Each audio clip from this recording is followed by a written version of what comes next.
Check, check, check. Check, check, check, check, check.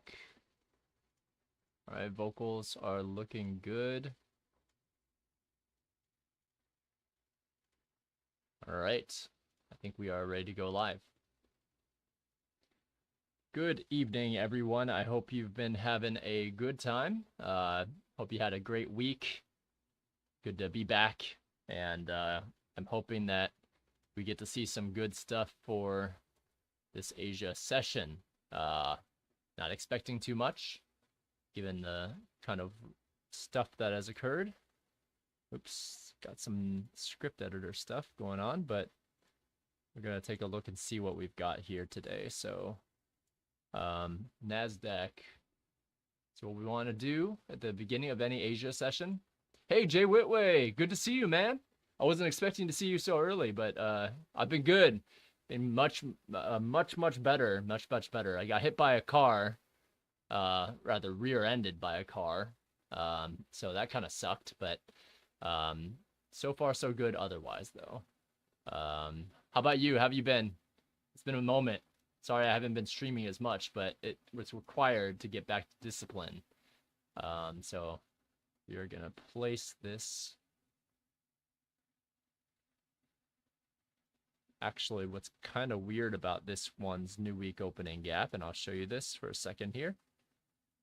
So this week's new day opening gap, sorry, is at the same spot that it ended. So yeah, there's no gap. There's literally no gap right now. So what does that mean?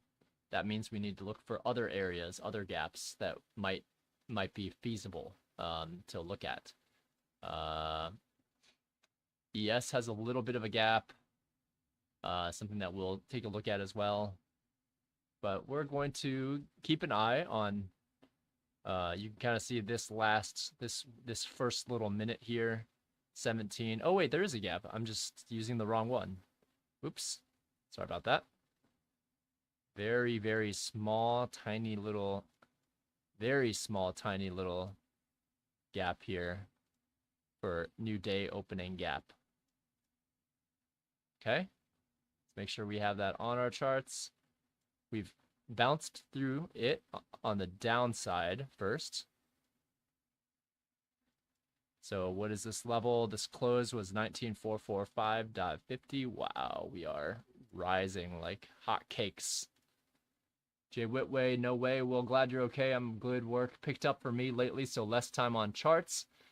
Think it's making me a little out of tune. Yes, it is very tough. Your charts. Oh, my charts aren't up. Sorry about that. My fault there. So we just created the new day opening gap from this close over to this candle 1801's open, which is 19445.75. So it's only like one tick of a difference. So not much of a gap at all. And we see we traded down through it first. Now we've traded up,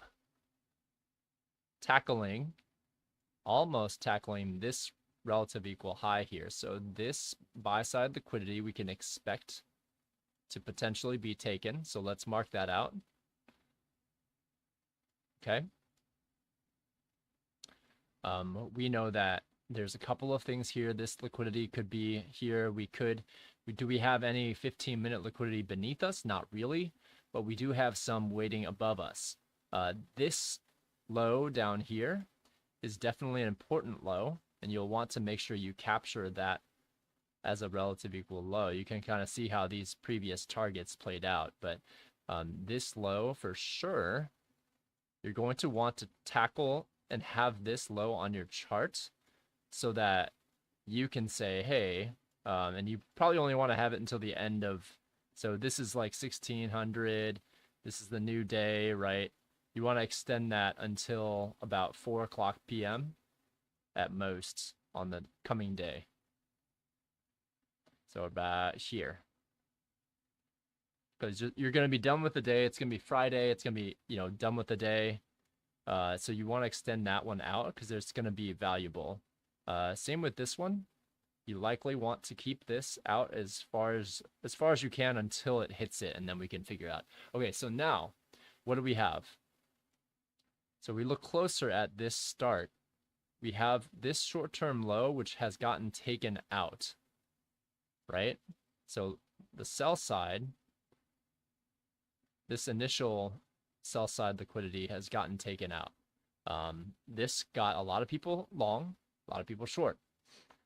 What does this mean now? Well, this now we see relative equal highs, right? And you can mark that, and this can be our initial buy side liquidity.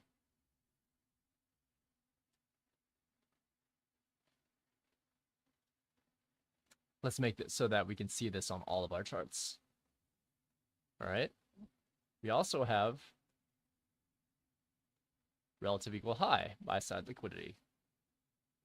Let's mark that out. Sorry, I'm missing some chat here. Let's see what's going on in chat. Abidi, hi Lee, how are you doing? Do you watch the 2024? Let's say 2024 mentorship.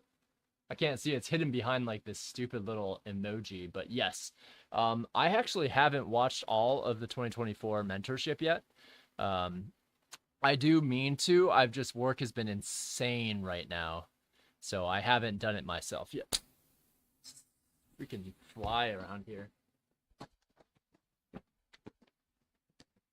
Hope I knock that fruit fly off its knockers there. Just being a little annoying. So I'm gonna wear a hat so it doesn't mess with my hair and try to go into it. But now you can kind of see how we've taken out. So this down here, we can kind of see how this works here. So I'm gonna show you a little thing here. So this is a minor buy side liquidity, which got taken out on the buy side, right? And now you've got sell side taken out as well. So what could we be running for? Well, there's a couple of things that we could run for. Either we are done taking out buy side, which is highly unlikely to me, or we're heading down to go down into internal range liquidity to pick up some more orders before we target these relative equal highs, right? And so I'm thinking that I do see a couple of other imbalances down here. Like there's one that's really far down here. So we're gonna watch to see, does price have a penchant and a desire to head down there beyond this imbalance and head down below this rejection block here and all the way down into this area, okay? So one thing that you want to have on your 15-minute, I see this wick here. I'm gonna keep an eye. We're gonna keep an eye on the midpoint of that, okay?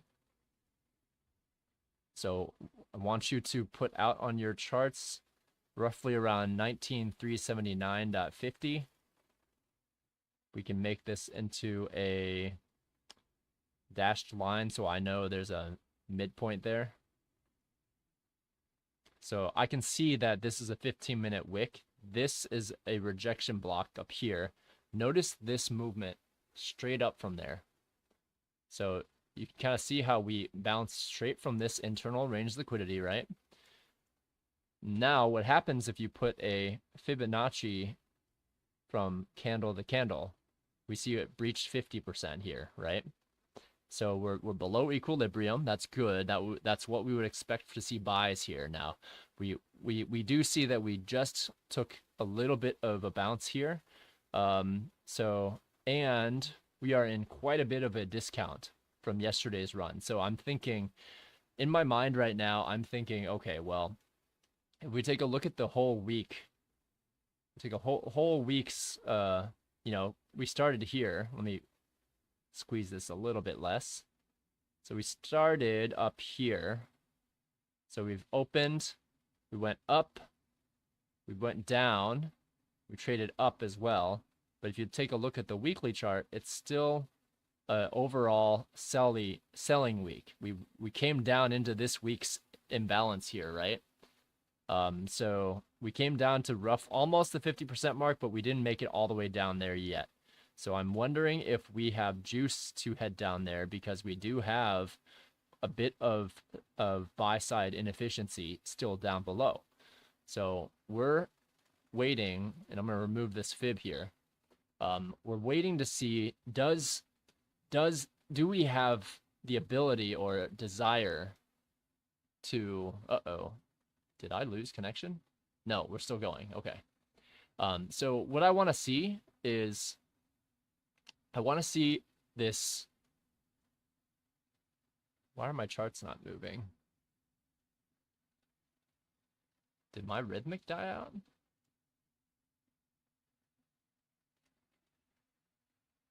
Okay, the chart is moving. It just stalled there for a little bit because it's Asia. Okay, so I'm going to zoom in on the 1 minute so you can see a little bit more on the 1 minute, of course. We'll put it right around there. And then the 15-minute I'll leave up here. You can kind of see relative equal highs up here. This is our buy side liquidity. This is our initial buy side liquidity. I wanted to see this form a intermediate or a short-term high here first. So I want to see this trade down a little bit before we do anything here. Okay. And what I'm going to end up doing is I'm going to enter, if I'm going to enter long, I'm going to enter long on a micro. But I didn't want to see that. I didn't want to see a straight up. That doesn't mean anything to me. Like, this movement up means nothing to me right now because we haven't seen a shift in state of delivery, right? I like to see when highs are taken out. I like to see that we have a short-term high taken out, and then we see displacement higher. It's one of the key things that I look for when we see a true shift in state of delivery, okay? Abedin says, have another question, please. How you were studying before you find your model, any structure that I can follow for myself. Yes. So you want to do exactly what we're doing here, and you want to do these things where I'm like, you know, minor sell side liquidity. You want to annotate your charts like just like this. Everything that you see, anything that you see, minor buy side liquidity. You want to annotate all of these things on your chart. And then I studied the crap out of 2016, 2022 material. 2023 material was a little bit harder to digest, but I still studied it. I would say 2022 and the 2016 and a little bit of the 2023 model are really good. You have to do a bit of study, and then you have to do a lot of charting. Like, that's like, if you can find a replay type tool, you could use Trading Views. Something's better than nothing. But you want to go through and annotate everything. And actually, Caleb's, the 2024 model, like in the first few lessons of 2024, when he teaches you Caleb's model, it's actually really good. And it teaches you exactly what I'm going through here, how you can identify minor buy side and minor sell side liquidity. You can identify initial buy side liquidity, initial sell side liquidity, right? We're waiting for the first hour. So this might not be, let's call this sell side liquidity for now, because we don't know if it's initial sell side liquidity. But what we have seen is that price opened, went down, shot up first, went lower, created relative equal highs up here, took out minor sell side, took out minor buy side, took out minor sell side, and now we're seeing a little bit of movement. We're seeing a short-term high form here. We don't know if it's going to continue selling lower yet, so we wait for the whole hour from 6 o'clock over to 7 o'clock, right? We wait to see what liquidity forms. Now, if we do see a good setup where we see something like this high, if I see this displace much higher than this, I can have confidence that it will likely trade. Sorry. Gotta get that fruit fly. Wherever it is. I don't know where it is, but I hope I got it. I'm sure this is great on the stream, me handling a fruit fly. But fruit flies are incredibly annoying, and it decided to come out right now for some reason. No clue why. So anyways, you can see how, and you want to annotate every single one of these as well. Like, this is a buy-side imbalance, right? Technically, it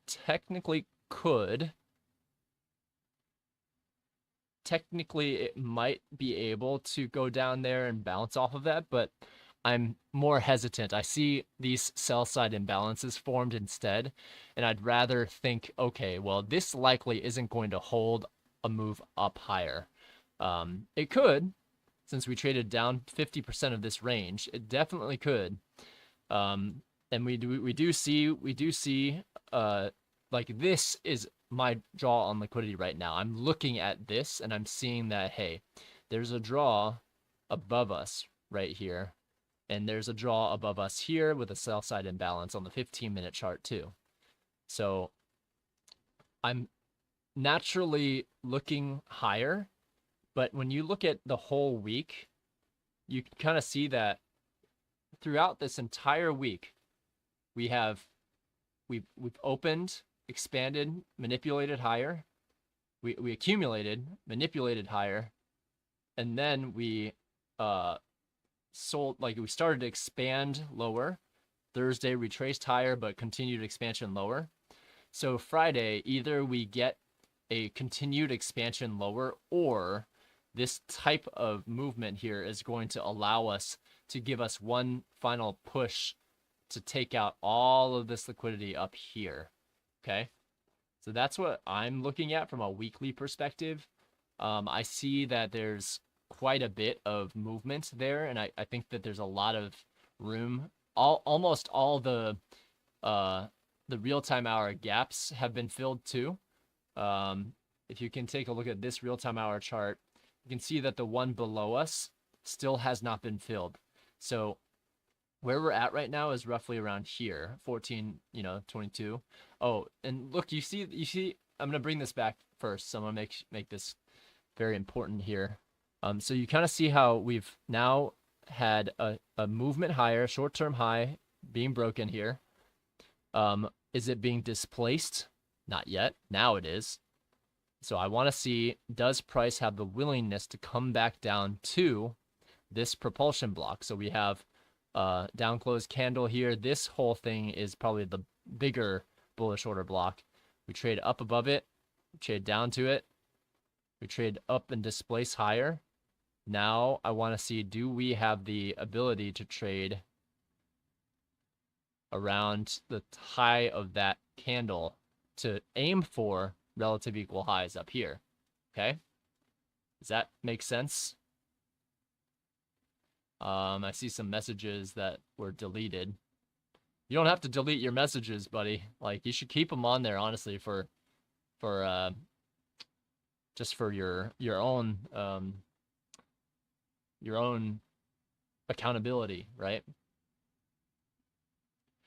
So I'm of the impression that we're gonna head up towards 460, 465. I would like to see us retrace a little bit first on the 1-minute chart. And I'd like to see us dip back down, see if we have a shot at maybe it's this mitigation block as well. So it could be this mitigation block, but more than likely it'll head down to that bullish order block down there. Maybe like somewhere in between would be good. Like maybe like around here might be a good spot to try. And this is, again, this is all sim. This is me tape reading. This is what I'm seeing, right? There's a good chance that this ends up being initial buy side or initial sell side liquidity, given that it's 619. I would like to see us trade up. I'd like to see us trade up higher. Okay. I want to see us trade a little bit lower, but maybe it doesn't. Maybe it treats this volume imbalance. And again, you want to be annotating every single one of these, right? This is a volume imbalance. It has only had no candles close inside of it yet. So it can be referred to again, and probably will be referred to again at some point, right? So it looks like it just referred to that volume imbalance a little bit, came in down here. This would have been an institutional order flow entry drill. So what I can do is I can try and assume that this volume imbalance will be touched once more.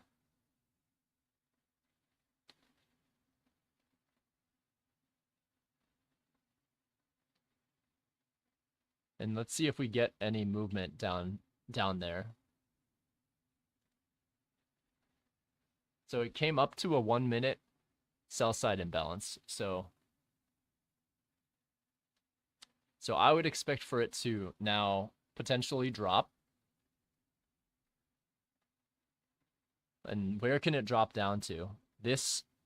So we have one PD array, volume imbalance, one buy side imbalance, and a bullish order block. So your stop has to be below that bullish order block there. Because if it breaks down below that, then likely it's not going to hold any further, right? Now, this is a temporary bias because this could trade all the way down there and, you know, just fall completely. But when we see signatures like this, we see that we came down into that buy side imbalance. You know, have that marked on your chart, right? Technically, you should have the whole thing considered as your buy side imbalance. So this whole area is your buy side imbalance. Technically, you don't even need this volume imbalance here. Now, you can kind of see how it traded to the bottom of that. That leads me to believe it's not really a strong one, and there's a high likelihood that we'll get stopped out on this one. Very high likelihood, but you don't know. Our target, nevertheless, my target is nevertheless going to be roughly around these relative equal highs, right? If we get stopped out, then that makes sense. We are off sides. Maybe it has to go down and pick up some more orders there. And you can kind of see it digging into this area here. So this sell side was definitely very strong. And it's a likelihood that we will get stopped out on this trade here. And that's okay. That's why we're trading sim, right? So we want to make sure that we have, and we're okay with that. We can see that we are just below that down close candle.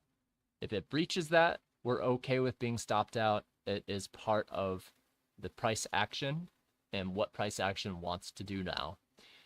If we are able to run for the buy side, great. We might wait till 7 o'clock to run for that buy side. I don't know. It's tough to say right now. But at the very least, you have your areas of liquidity identified. We still have quite some time before 7 o'clock hits. This is all in preparation for 7 o'clock. I don't like how this is forming, so I might actually close out of this if it doesn't really do what I want it to do. And it's going to stop me out anyways, so that's okay. So the thing is now, we see that being long is not on sides, and there's a high likelihood that this sell side is going to get taken here. So I can attempt to reverse my position now.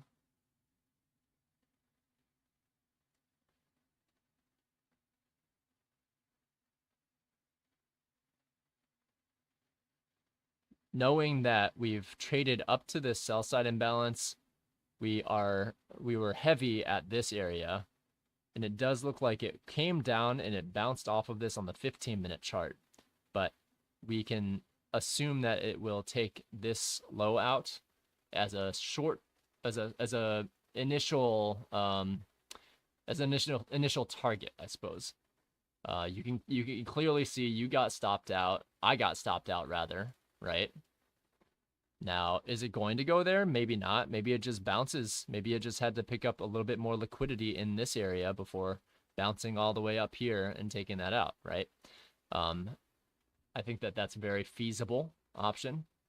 I'm not lending much credence to us going down and continuing to take out sell side liquidity here, but there's definitely a little bit more here to be taken.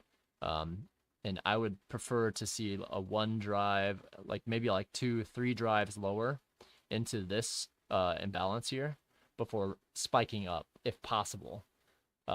This movement lower was very interesting. I don't know if it's going to be sustained or not, but we'll see. So far, I do think that there's room to head lower, though. Judging by the immediate, like you can kind of see this immediate mitigation block down here: high, low, higher, high, displacement lower, trade up to this breaker. I didn't notice that before. There's a high, low, higher, high, breakdown, trades right up to the bottom of that low there, and then we sell off from there. So the question is now, will we continue heading lower?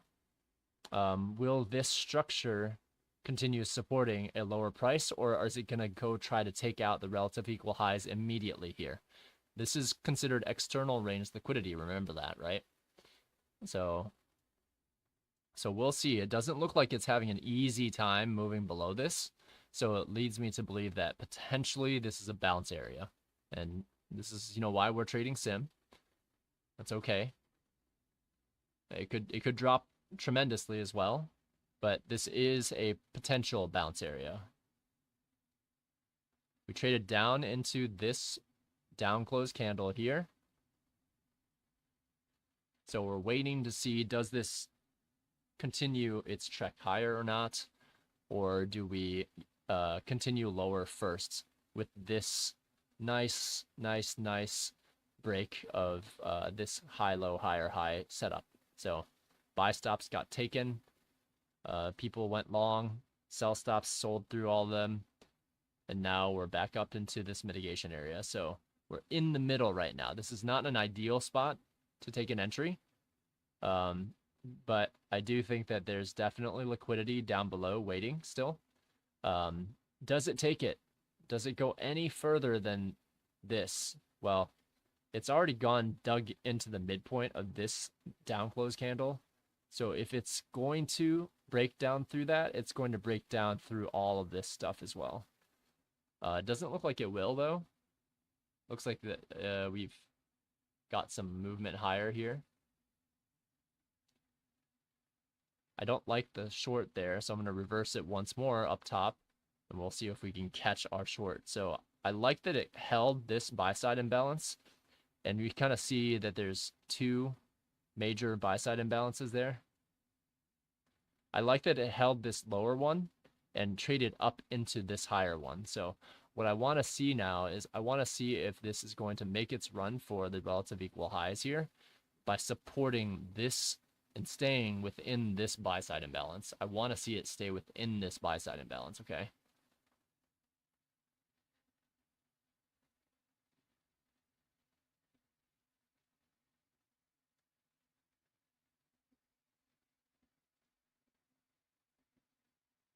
And I want to see it rush up towards those relative equal highs. This would be my initial draw on liquidity. That short was potential if it had more room, but it did not. So we're going to hold this for a bit. We'll keep the stop where it's at. We know that there's liquidity up here. Internal range liquidity up here could be a draw. These two could certainly reject from there again, but we want to treat this as, okay, well, what was taken last? Okay, we took Mike, anytime I'm constantly reversing my theory on a trade, I take a second to orient myself on what the actual trend is. Yes, we were always looking at these relative equal highs. So probably should have just taken that lower buy-side imbalance. But this entry here is one that ICT's talked about before. If there's 2 buy-side imbalances, You have to give it grace to trade to the lower one, but you can enter when it hits back into the top one. So that's why I reversed again, entered up higher there. Again, this is sim trading, so nothing too crazy here. Just trying to look and see what price is doing. We expect it to aim for these relative equal highs here. We'll see if it does. Maybe it breaks down from here. Maybe it consolidates. I don't know. It's kind of tough when it's within the first hour, and it's only the first half hour of the day too. So it could easily drop down, pick up some more orders, and then head higher, right? So definitely some room here. I am not a spectacular Asia trader yet. That's why we are here. We're here tape reading right now so that we can have a potential to do good and aim towards our potential setup here. Now, how do we know if it's wrong? Well, we know that it shouldn't go below. It shouldn't go below this buy side imbalance if it's truly going to be bullish. And that would make a lot of sense. If we take a fib from this high to this low, we can kind of see that equilibrium, and then a sell side imbalance within that optimal trade entry area is above us right here. So these draws on the 15-minute lend credence that a long is the correct direction for the time being.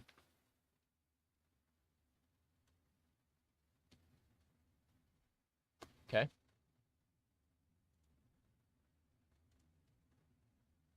Okay, so we're gonna let this play out. And we are going to aim for those relative equal highs up there. We'll leave our order there. We technically should stop our order a little bit before then, just in case, but I do believe that that's going to be taken out at some point. So nice little consolidation in this buy side imbalance area. You kind of see, remember, this buy side imbalance was at a peak, so if we trade above it and treat it and trade back down to it, we could treat that as a potential inversion fair value gap to the upside. But we're seeing it consolidate in this. So this whole range is becoming what's called a balanced price range. So whichever direction it spikes down or up to, that's going to be the appropriate direction until a sell side liquidity, external range liquidity gets taken, or an internal range liquidity gets taken. So now we wait. You can kind of see this nice movement up, down, up into these areas of liquidity. So a lot of people were trying to go short here. So where is liquidity now? It's up here. It's all those sell side imbalance that's left there. One thing to keep in mind, though, is there is this buy side imbalance right there, and that's midway between our 50% and 61% retracement, okay?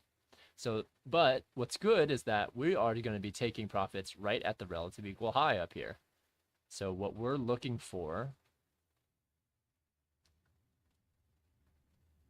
try to expand this a little bit. So what we are looking for, and disregard the minor buy side liquidity, you can see it here. You're looking for this to aim for the initial buy side liquidity and relative equal high. So these are the initial buy side and sell side liquidities that we're looking at.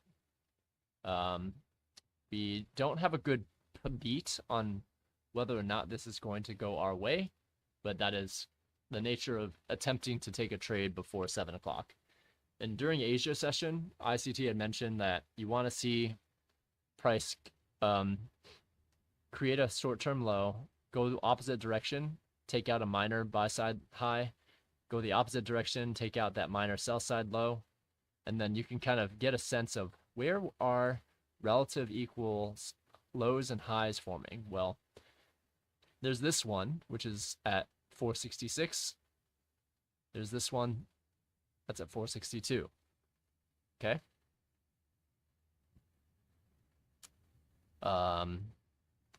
So right now we're seeing that we're entering. So I can kind of see here. I want to potentially buy one more set here because I don't think that it's meant to fall down. I think it's going to be meant to be picked up. And if it does, then so be it. We'll let it fail out. We'll let it fail below this, and then we'll know that it's going to go down. We'll wait for it to take out a sell side liquidity first, and then we'll look for one of the setups where we have a low high and a lower low before we take it higher. So this relative equal high still going to be our core target there. If this gets stopped out, it gets stopped out, right? There's nothing we can do about it. It's too difficult to read price action in this area without some sort of direction, right? So this is why, like, trading sim, when you are getting ready to learn, trading sim's the best way to do it because you dissociate the money from what you're seeing on the charts, right? You can focus primarily on price action and you can kind of like go from there, right? So if we were going to see a bullish run right now, we're only seeing a bit of consolidation right now, but we shouldn't see it trade below this old buy side imbalance if it is truly bullish. Maybe it trades to it, maybe it trades to the midpoint of it, but we don't want to see it trade down to it. And if it's gonna trade down to it and stop us out anyways, there's a good chance it wants to trade even lower. So we are going to be quite careful with that. It's okay. It doesn't look like longs are holding, so that means that these relative equal highs are likely going to be targeted at a later point in time. It's about 6:37 right now, so we're kind of just waiting to see.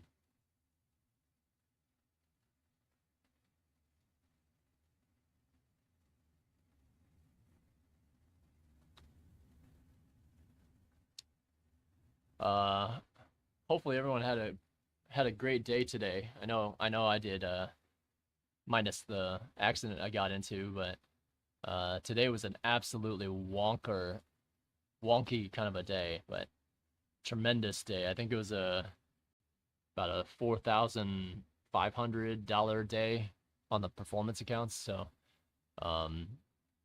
the accounts that are in good standing, they're still in good standing. The ones that I'm trying to get out of drawdown, those are the ones that are like, you know, little bit here, a little bit there. It does look like it's kind of just gonna maybe head down to this volume imbalance, perhaps.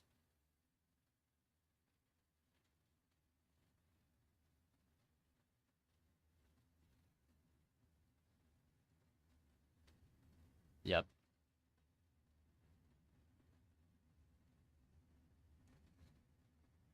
So you have to use these sim trades to feel what it feels like when you're getting in. If your entry was a bad one, kind of like how I entered way too premium, I can course correct that, right? I can say, hey, I took a sim trade up here in a premium, probably not the best idea. Had I taken it down here in a discount PD array, that would have allotted me a nice trade upwards, and I wouldn't have to be waiting on a trade like this to pan out. I wouldn't have to be waiting for a big, juicy run up to this liquidity, and eventually that 15-minute liquidity that's resting above us, right?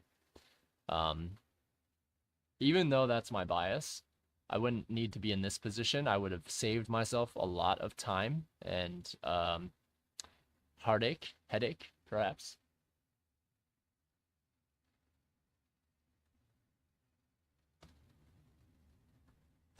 And that's, you know, trading sim is the absolute best way to dissociate yourself from the money, and that's how you can focus on the core price action here.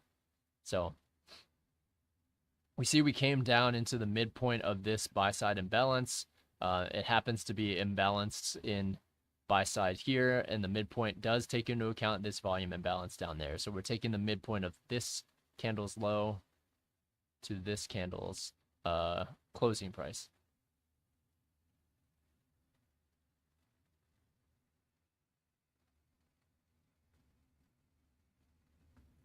Sometimes there's not much for you to do but wait. That is the core thing that we are currently waiting on.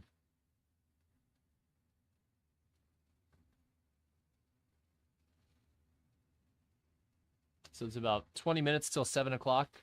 If we stay in this range, for sure, if we take out this low and we get stopped out one more time, right? Let's say it goes down, stops everybody out here, stops everyone out here, and takes this low. I will be looking for turtle soup entries to run for this high up here. I will be looking for that when we take out that low. If we end up getting stopped out and we end up taking that low, I would prefer that it just runs up for those relative equal highs, but there's no catalysts, right? Like if we take a look at our catalysts for tonight, I can pull this over.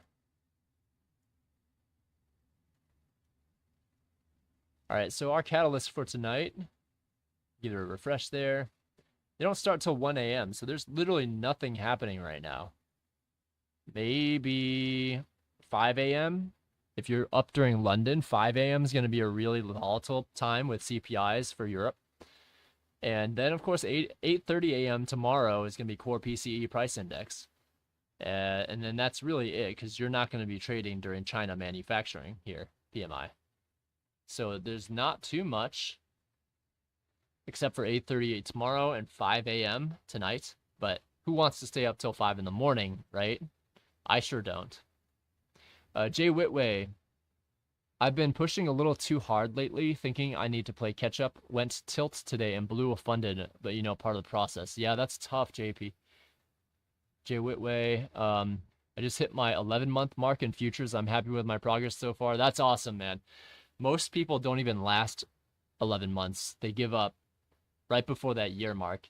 If you can make it about a year or two, like I just started, I started futures in October of 2022, right? So I'll be coming along my 2-year mark soon. I met some kids that got it like within a year.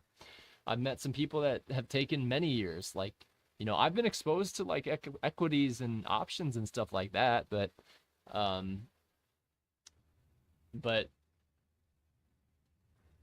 futures is a different beast. You learn a lot about yourself when you start to really like try to journal and see what's here. Like right now, you can see that this is consolidating, right?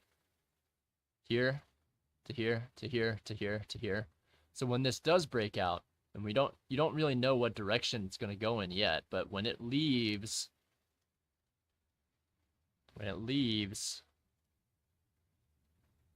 this range here, that's when you want to pay attention. Like, what is it doing? Where is it going? Is it failing here, or is it gonna see? Do we see some movement higher? Do we see a big movement lower? If you see the moment you see a displacement in one of the directions that's above one of the short-term highs that have been slowly consolidating, you'll have an idea of what direction it wants to go. But yeah, Jay Whitway, take it slow. Blowing a PA account is really tough. Try to remember the rules of the PA, where if you take a trade full loss, 10 points or so, you can take another trade, but half the risk, right? So you need to make sure you're halving the risk when you take a next trade, and then halving the risk again if you can, all the way until you hit the lowest level, which is micro, right? So that being said, let me clear something here. So that being said, I like to see, and I'm going to zoom this in a little bit. So you see something like that, right? When you see something like that, it's a non-small candle. It's a decent displacement.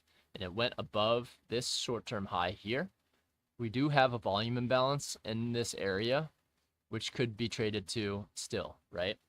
So for the time being, what we can do is we can take off first profit.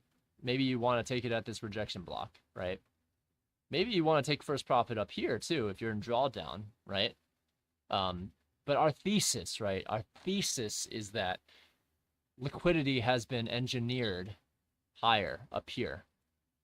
We have people who have sold short here, and their buy stops are here at break even.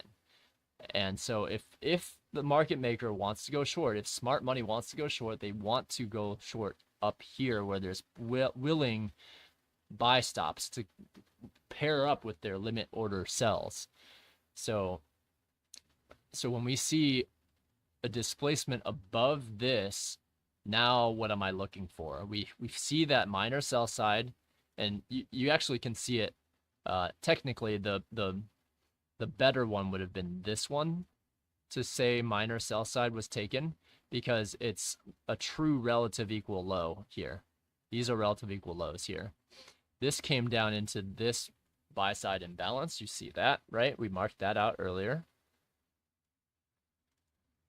And we ended up bouncing from there. Internal range liquidity, right? So right now, we are looking to see, does this hold up? Do we start to get maybe an institutional order flow entry drill in here? Do we fill in the entirety of that gap? So what we can do is we can swing grade this gap, and we can see how does price react around here, right? So this is the 1 minute time frame. And we want to put this right at the top there. So we want to see if this is bullish, we would prefer seeing price stay within that top quadrant or the top half of that. We would not want to see it drop much lower than that, right? We want to see it supporting this area here. If it is bearish, we will likely see it immediately see a big black candle lower and even lower. In that case, we will be forced to stop out. There's no question about it, right? You can kind of see it went straight down back to liquidity. We went back to this buy side imbalance here. It can do that. If it fails to get below the midpoint of this buy side imbalance, though, then we can consider that the long is safe. But right now, it doesn't look like the long is safe. Looks like we are likely going to have this sell side reach maybe this volume imbalance traded to again. And you can kind of see this strict consolidation here. And then bounce back up from the midpoint. We took out this short-term low here. So minor sell side liquidity. And we jacked up from there. So we'll see, does this serve as an inversion fair value gap to the bottom, to the downside? Okay.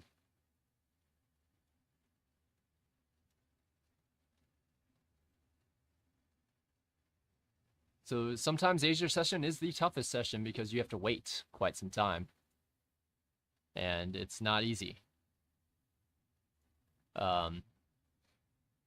Yeah, Jay Whitway, are you running just like one account? Are you running multiple accounts? Are you trading one at a time?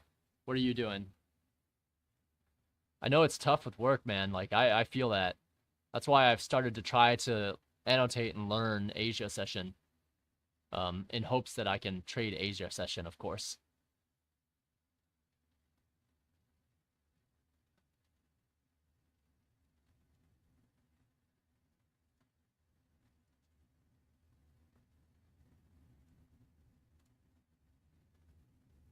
I don't know if it's still here, but so you can kind of see it's kind of just been dilly-dallying around here.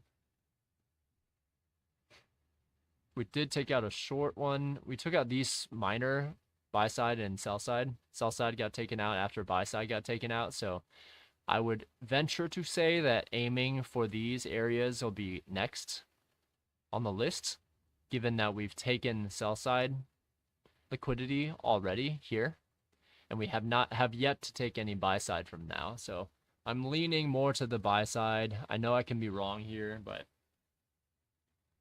that's just the way it is.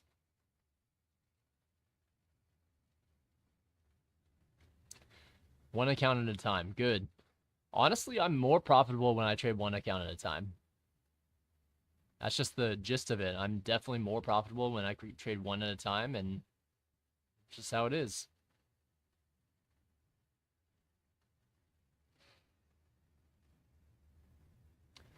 Jay Whitway, I've passed 5 so far. They're getting easier, but then I pay to activate. After I pay to activate, I get a little caught up with the money, start breaking rules. Okay, in that case, try to write down, like, what are your absolute rules? Is it that you want to see a low broken on a 15-minute candle, like an intermediate term low broken on a 15-minute candle first before you even consider longs? Do you want to see a intermediate term high form and then break down before you consider shorts? Where are your entry? And be okay if your trade fails, as long as you entered. If you're looking for longs, make sure you enter in a discount. Make sure a sell side just got taken. Make sure there's displacement to the upside, like big green candles. Those are all simple rules that you can follow. And when you don't follow them, because like when you trade sim, you can clearly point out some of the areas that you're breaking. And this is why I really enjoy trading sim during Asia session, because it gives you some experience in trading. Now, you can't go crazy. Like 5 handles is reasonable for a 300K account. In fact, it's over leveraging now that I think about it, but I'm comfortable with the risk. But yeah, you have to kind of think about that and be like, okay, well, I'm going to trade without any money. I'm going to just focus on the price action, making sure I'm reading it. Like here, we make this a little smaller, make this a little bigger. Here, we can kind of see that, like, if we were looking at the 1-minute chart like this, then we would have also annotated here, buy side, taken, right? Minor buy side taken there. Likewise, we would have also taken this minor sell side and been like, hey, minor sell side was just taken before we moved upwards, right? So you can kind of see how we turtle souped here.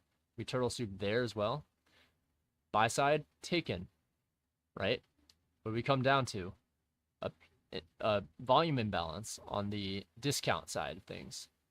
So then we trade up from that slightly. We struggle a little bit, head higher, trade lower, and we're starting to see continued constriction here, right? So whatever direction it's going to break out in is going to be fairly big. So the 7 o'clock time is about to close. We have the initial sell side and buy side. Now, if this goes towards the initial sell side, we are going to wait for price to take initial sell side out before we aim for initial buy side. If it's going to do that, I don't know, but it might, right?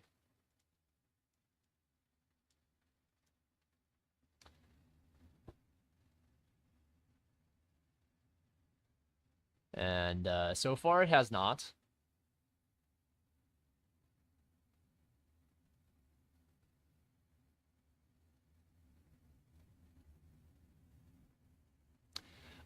Some of the sales here should be pretty good, but like the sales, it's probably better to just wait for like a 90% off potentially. That's what I'm waiting for. If you're going for the bigger accounts, right? Like I have 10 accounts right now. I'm slowly working through drawdown on the lowest of the accounts, and then I trade the big accounts like, like I would trade a big account. Um, yeah, so for the time being, I would say I got used to copy trading because we're using such low leverage. 1 micro is definitely more stomachable than 5 micros on one account, right? So, that's just what we're dealing with. I mean, at this point, it doesn't look like we're gonna shoot straight up for the buy side liquidity. In fact, it's looking a lot more like we're gonna shoot down to come down and pick up some outstanding buy side liquidity down here, maybe even down here, before heading higher.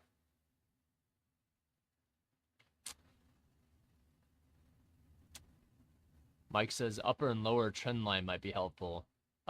Yeah, could be for you. If you want to draw one on your chart, you can. I don't use trend lines, but more than welcome to. People don't have to trade ICT to be profitable, but you have to be able to trade a system to be profitable. Okay, so we're watching this closely. It's still constricting. It's constricting very, very, very tightly. So watch for what happens at 7 o'clock. Right now, we're in this period of time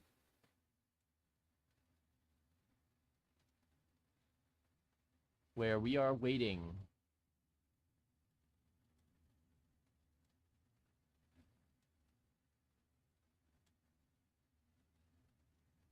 So we're break even. You can see our entry has held the whole time. We haven't added, we haven't done anything. We're just waiting. And if we get stopped out, then we will look for price to take out initial sell side liquidity first before heading higher. One thing to also consider is that we checked that Wix low, but we also have this Wix midpoint too to consider.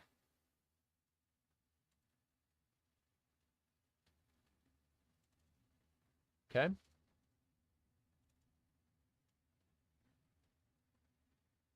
Oh, it's pretty close. Look at that. Setting the midpoint.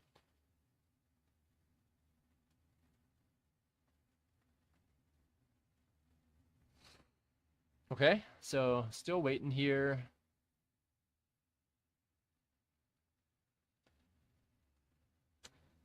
And sometimes this is exactly how Asia goes, right? Like, it's not the fastest mover in the world.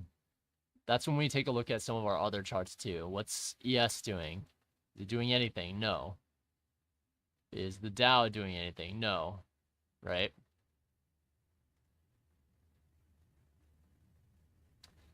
So nothing's really happening right now. It's just getting into further and further constriction. So let's see by 7 o'clock, we'll be able to see rather, what type of initial range has been selected.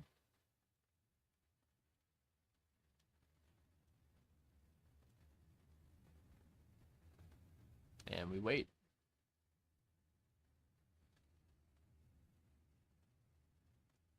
I still like the relative equal highs up here. I think that they're reasonable targets to achieve, as well as this sell side imbalance up here.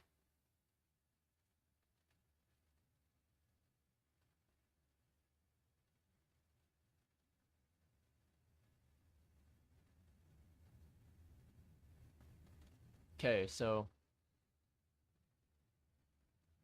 excruciating, right? But at the end of the day, you're watching price action, you're seeing what it does. We can kind of like blow this section up a little bit. You can kind of see how, how this sort of respected this line all the way through for the most part. Whereas, except for this little, like, wick down, but it, for the most part, respected these relative equal lows down here, and then has jumped off from there. Now these 1, 2, 3, 4, These are just asking to be disrupted at this point in time. Technically, we have, 1, 2, 3, 4 as well. But yeah, we need to see, do we get a break above? Do we get a break above this range right now? And we have how many? About 4 seconds until 7 o'clock. Okay, so we took out sell side with that move at 7 o'clock. So we can kind of move this down as well. So any late buyers are out now. And you can see how slow this is going. This is not an area you want to trade in, okay? It is not something you want to be trading in. It is not something that you would desire to be trading in. That's fun to trade in.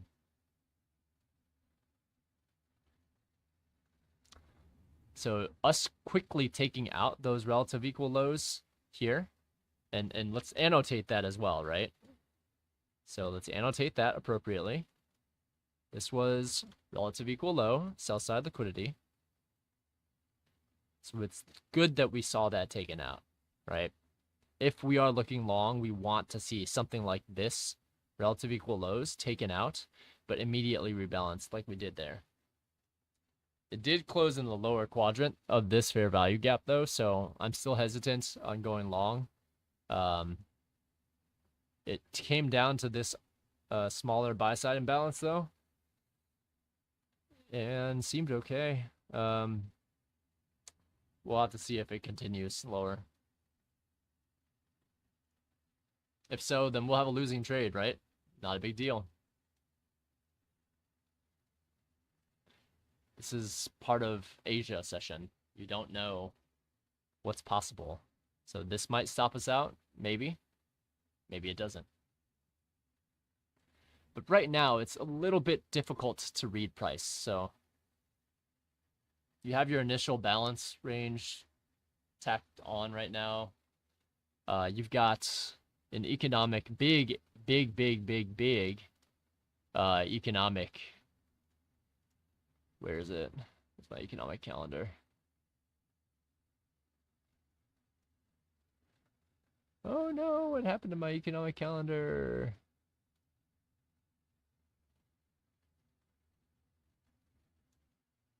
Okay, can't find it. The heck? Emails.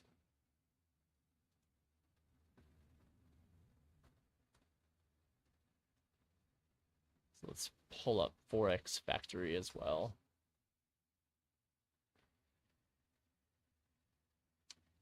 Yeah, not a lot's happening except for the CPI flash at 5 o'clock and the core PC at 8:30 a.m.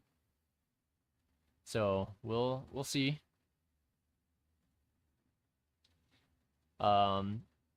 Fuck gurus. You still use Apex? I do. I have 10 accounts with them right now. Yep. Why do you ask for F your gurus? Why do you ask? I'll try to limit my swearing on this. All right, so we're probably gonna get stopped out here. Expected, we expected a move down before we head higher. Probably could have waited a lot longer. So at least waited for relative equal lows to get taken out. We have we have our relative equal lows down here with a low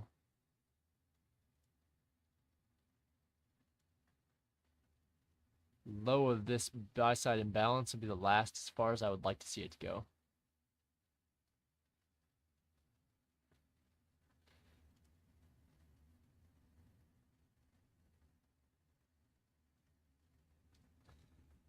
So quite difficult, but it does look like it's kind of creeping downwards for the time being. Very difficult to say if it's going to go take initial sell side liquidity or not.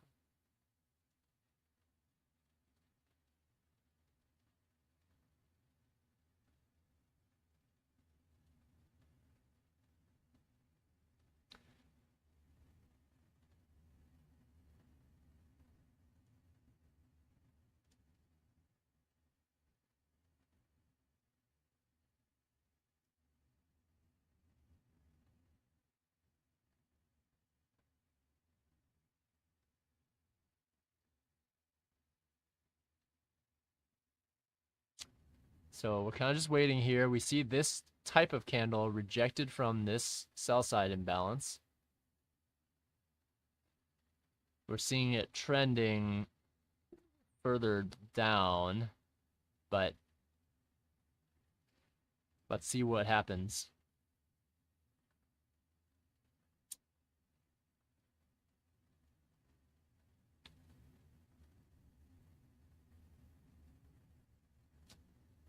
All right, so we have a nice drive higher. We want to see it go above this 19,433, 19,434. We want to see a displacement. I think it's still here. Oops. Hope I can get it. One of these. Just get that fruit fly. So far it did not reclaim this. I don't know how it's not stopped us out yet, but we need it to hold on this buy side imbalance if this has any shot at going higher. Now, it doesn't feel like it's going to go higher, definitely by any means, but we haven't seen enough evidence. So at the end of the day, we should have waited to see really true evidence that it's going to go somewhere, right? So I'm going to let this trade get stopped out, and if there is nothing that is happening here,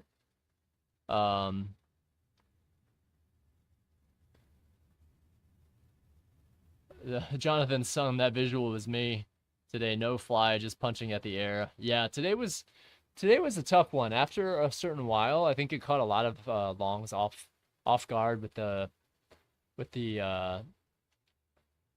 afternoon silver bullet.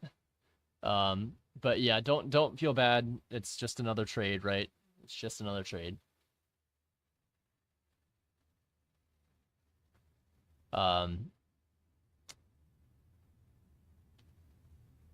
Lower trend line would have showed you the break consolidation for the short play. That's all right. Yeah, no big deal, Mike. I mean, if you used it, great. If you were able to benefit from that, awesome too. I don't think this is a environment that is really good to engage in. I'll be perfectly honest. I was just clicking the button to see what would happen.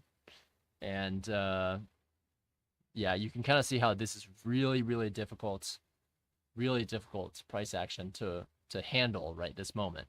There's no clear direction right now. Overall, I see this overall.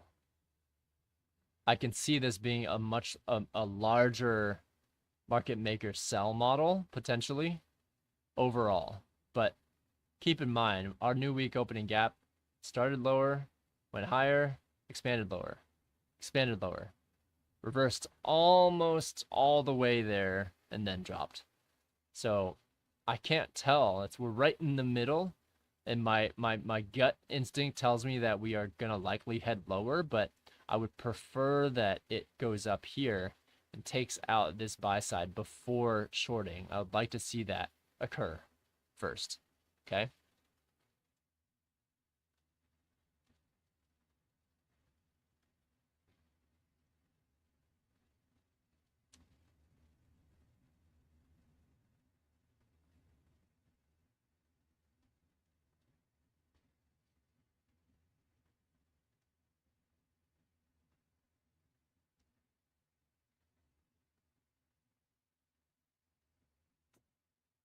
Okay, so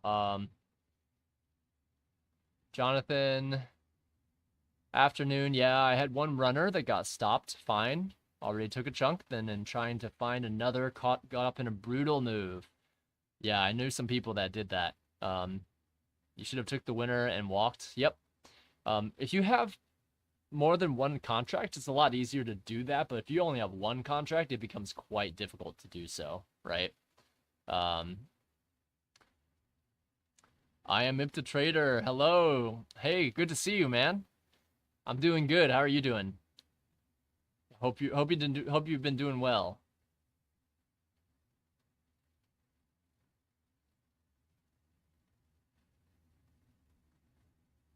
What have you been up to? I am Ipta Trader. Are you doing well in your charts? Are you doing well in your diagrams, in your trading? Mike says upper extreme of the trend being tested. Okay. Yeah, so what I like to see here now. So you see a low, high, lower, low, higher, high, right? So in general, if I were to look at that on a lower time frame, I would see that 434 would be a nice area for us to come back down and test. In fact, I might want to add one if we do come back down there, especially if this forms a fair value gap on the close of the candle. I'd like for it to come back down into that fair value gap, pick up one more order, and then aim for our high there. So let's see, can we pick up another order here? Might be that volume imbalance, actually. So I want to see us come down a little bit, pick up another order there, and then see, like, I would potentially, now we can kind of see it's still kind of trending, like, you know, we haven't quite broken out of this channel that we're in. So it could just as easily come back down all the way down to here. And maybe further, I don't know, but it's possible for it to. But we're still aiming for that sell side, that buy side liquidity, right? We're still aiming for that.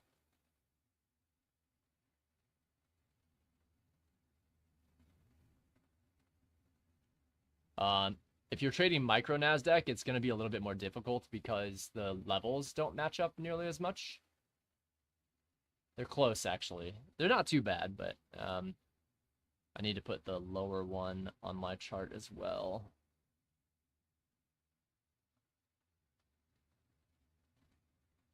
I'll put these on my micro NASDAQ chart. I have a different chart that's got micro NASDAQ on it right now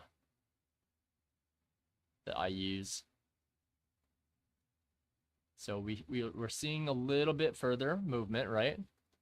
We do have a volume imbalances here, so don't draw your stop up all the way to here because it could come down here, wick down, and pick you up, right?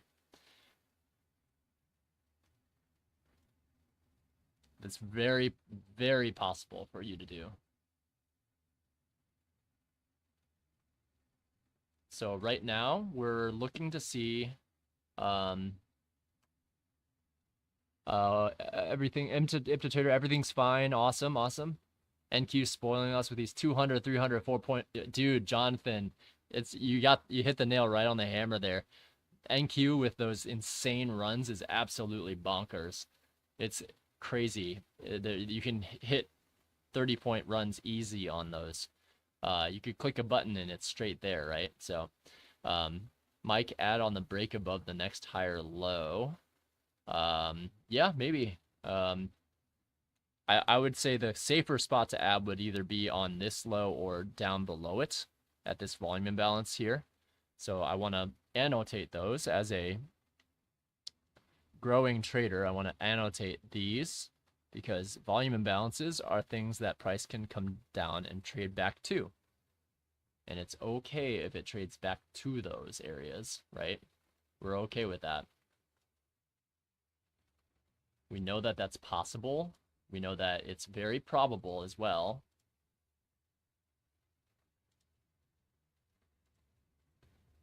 And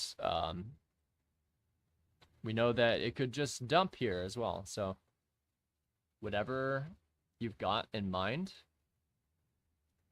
you know, stay with your trade. Your trade is your trade. If it works out, it works out. If it doesn't, you let it drop and move on to the next trade, right? Monthly IPTA trader says, monthly close up ahead. How do you see they manipulate the close? So this is a really interesting one because the monthly candle is quite a doozy. You won't be able to see it as well on my chart because I have a lot of other lines on it, but you can see the gist of it here, right? This is the monthly candle here. It's still quite bullish. We went to take out a weekly and monthly intermediate term low, and short-term low. We took those and we immediately rebalanced higher. Generally, you don't see moves like that if we're not bullish. So I think we end the month. It could still be a down close candle, but I think we end the month still higher. And I think we end up going into the first couple of weeks of September, we see us make or aim for those new highs potentially. That's my initial thought. At least we can aim for this sell side imbalance. I would like to see us do that before FOMC potentially. That would be most ideal for me. I think that would be the best potential, option there. But you never know, right? Like, it's hard to tell. So yeah, you just never know, right? It's very, very difficult. So now I want to bring your eyes to something here. So in the background, you remember this fair value gap, this fair value gap. Notice how we ping-ponged between them, right? And notice how price stopped exactly to the tick, right? The high on this candle is 19,424. The low on this candle, 19,424. So I still expect us to, once we break out of this area, if you can kind of see, we will probably use this area as a balanced price range once we break out of it. And we should see a fairly, either at 7:30 or 8 o'clock or 8:30 or 9 o'clock, or maybe it's not until London.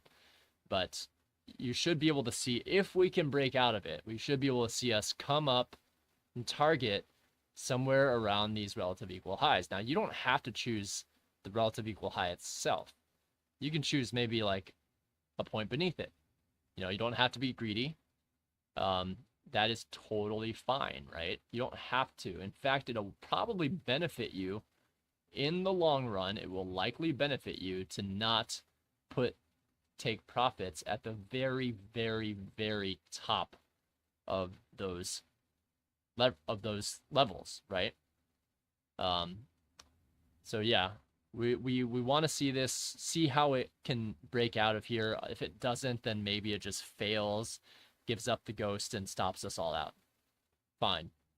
Our setup did not work. It's okay, right? Totally okay with it. But we're watching. So we're watching this volume imbalance. Does price support it? Does that lower PD array support price here? Right?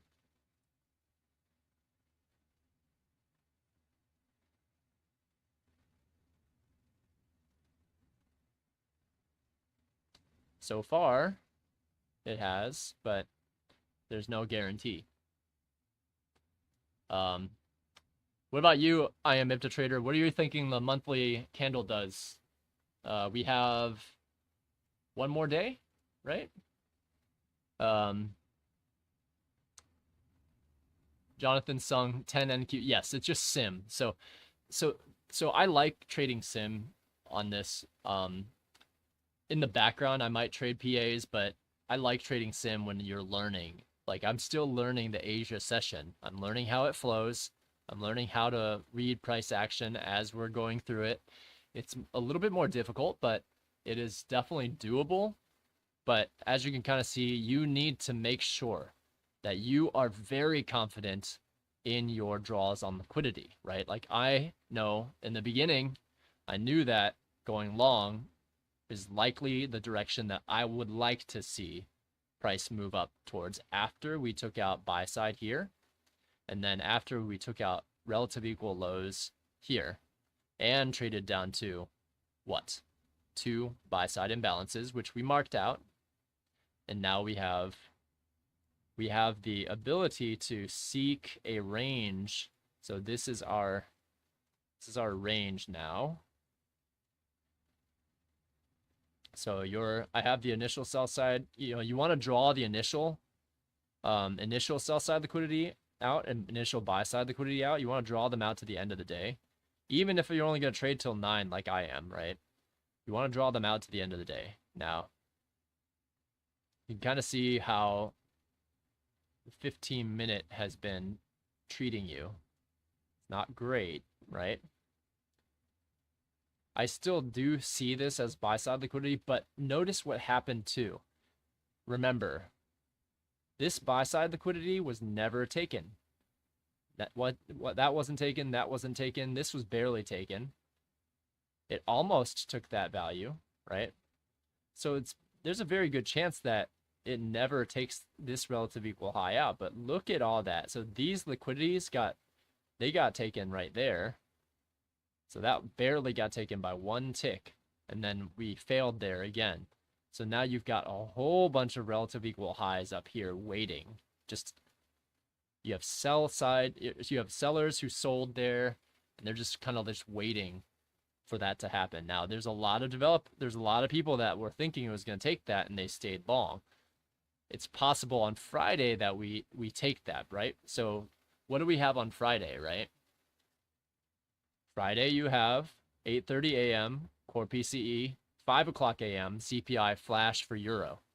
So if you're staying up, Europe is going to probably be an initial move, and then New York is going to be the continuation. Once we take that big level, I imagine we would retrace a bit, right?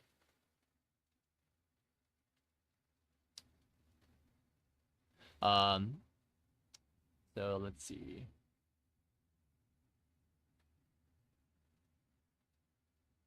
Jonathan Sung, I just chart on Sundays and keep them on. If I don't have it and price reacts crazy somewhere, then I mark that out. Yep, good call. Mike, that higher low that just happened was the add. Yeah, you could have added right there. Absolutely.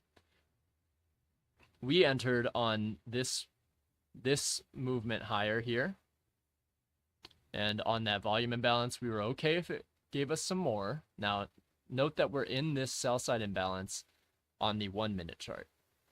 I'm gonna go down to I'm gonna make sure this 15-minute shows here.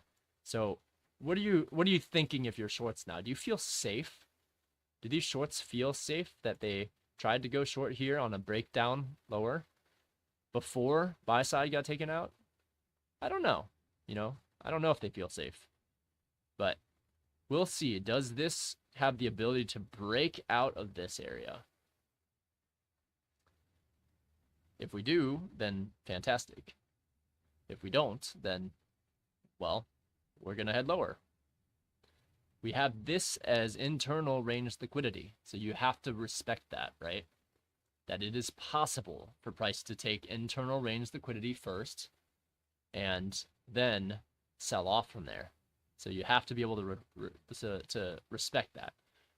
I'm not leaving these stops. I'm not moving these stops purely because I want to see if this trades lower and stops everyone out first, right? Does this create relative equal highs here? Does it run down to take out these relative equal lows and then head higher?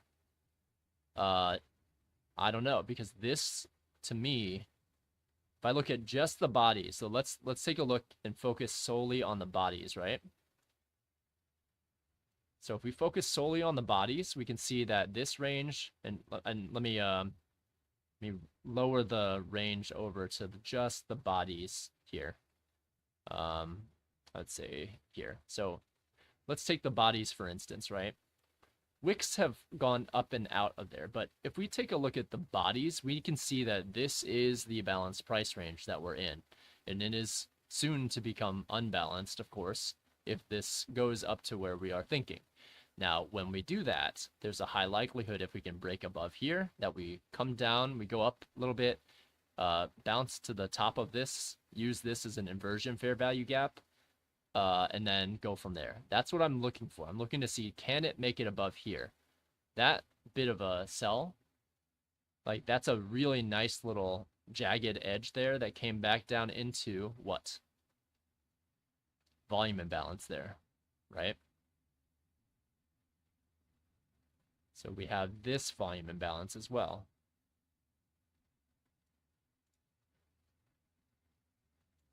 So we're starting to see, okay, well, price is rejecting off of this again, right? So chances are our longs are not going to stay long very much longer. In fact, it can go down. How far can it go down? Let's take a fib from this low. This dealing range is the new dealing range that has been created here, okay? So what do we have here? We have this fair value gap, right? This is a volume imbalance, and here that has been traded through and through. But there's this fair value gap still outstanding, right? So you have this fair value gap. So I'm going to push this out here so you can see where these are. It's going to look a little bit difficult. In fact, let me change the opacity of this to like, let's make this a different color. Let's make this misty rose. Okay. So now you can see the buy side imbalances a little bit better, right?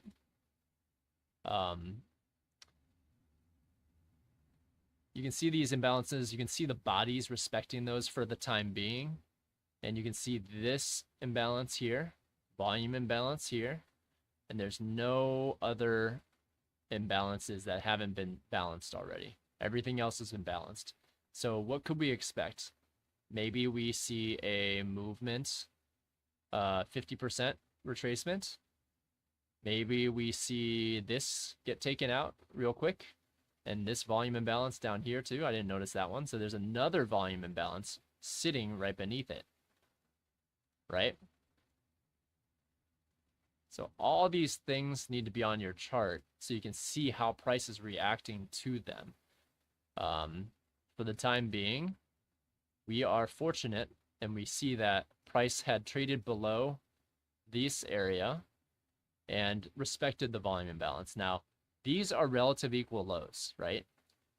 Relative equal lows, wherever they are likely to get attacked. So I anticipate that this volume imbalance down here, that we likely will see price come down to that and maybe spike into it just a little bit.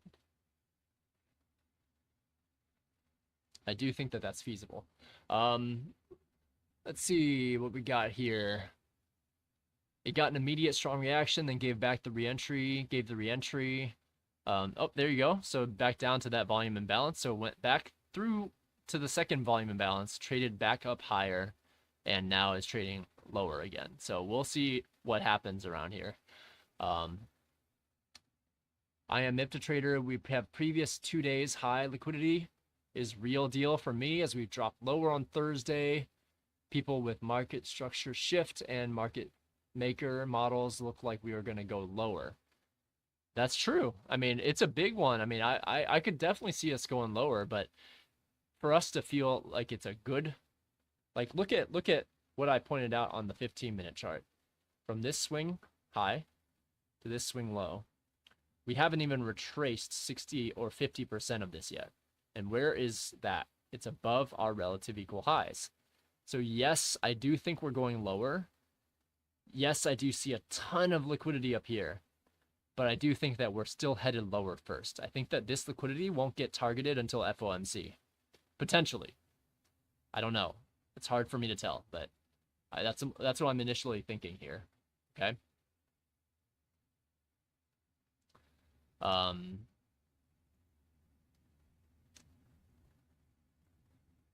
So let's see what else we have here. Okay, so yep. So I think it's possible we came down, we took out this liquidity here. Now, remember, whenever you see relative equal lows, you need to be marking those. Oops, what happened here? So I want to be marking those as well, just so that you can see how how price reacted to that. Remember, we saw that. We knew it was going to come down here. We saw another target that it could target, and we saw what? This down close candle before the next rise up. So a lot of things here. We do still see potential for a price to head down here, and look at that. So we see that nice spike down there. That just got everybody here out, right? So people are now freaking out. They're panic selling, and that's just it, right? That is a strong move. Don't discount that move, because this could just completely drop out here too. That's unfortunately what you have to see with Asia. Jonathan Sung, 409 long. Nice job. That's a good long. Bulls need a strong close on the 15. aka last night and this morning had a rationale.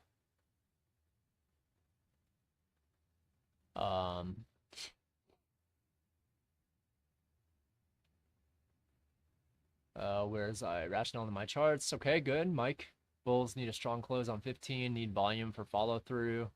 Yeah, I would agree. If it starts to close down here, that's a lot of PD arrays that we've just broken through. So if it doesn't jump up from here, I think it's probably going to be time to close, right? Because it's going to probably aim for those lower areas of liquidity.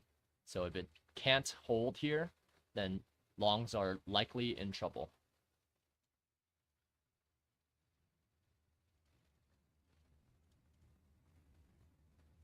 But from a liquidity perspective, that did just get a lot of longs out.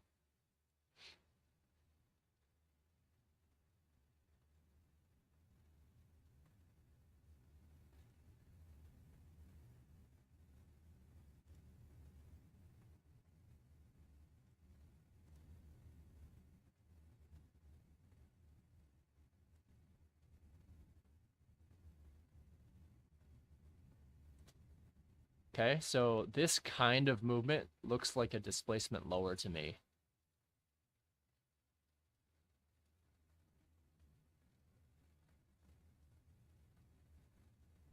It's going to need a lot of help here to maintain a movement higher. It failed to get back up higher there, so even though this does look like it's relative equal highs up here, and even more relative equal highs up here,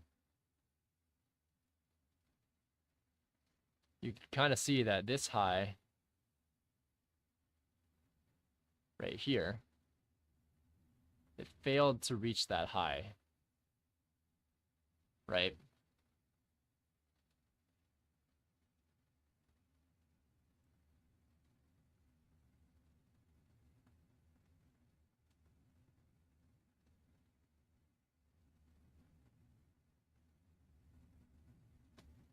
So the question is do we continue heading lower, or are we just coming down to pick up some more orders, right? We never left this balanced price range, and that's critical. 8:30 a.m. core PCE, yep. 10 a.m. and Rise U of M. Bulls didn't get 15-minute volume, Mike says. Long's very shaky. Short entry, break below last 15-minute low. Yes. So we know that the liquidity here was expected to come back down here. We can kind of see that we closed into this area and are still inching lower, right? So I think that it's time for us to close this long. It's hard for me to say because, I mean, look at these 15-minute candles. Like, if you didn't go long on these lows, how could you possibly stay into these, right? But we see this failed, and this failed. So usually when sell side liquidity is taken already, like this was taken quite a bit at the beginning here. Usually when we take out that sell side. We want to see it come back above this daily imbalance here.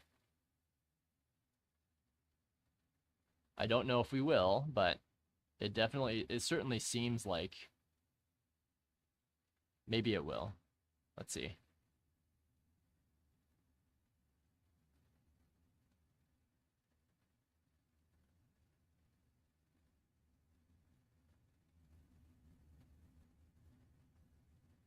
So we're back in that buy side imbalance.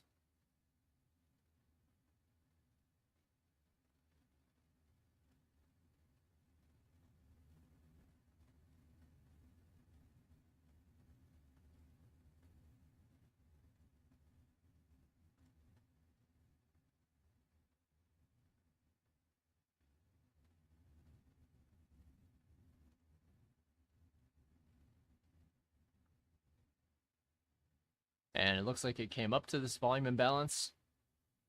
Institutional order flow entry drill into here.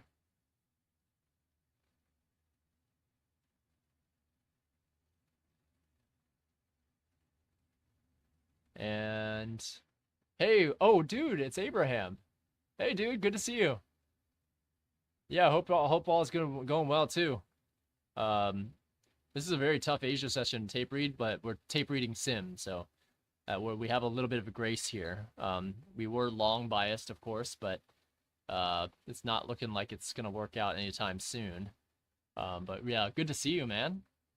How have you been? Are you well, I'll have to call you and catch up. Yeah.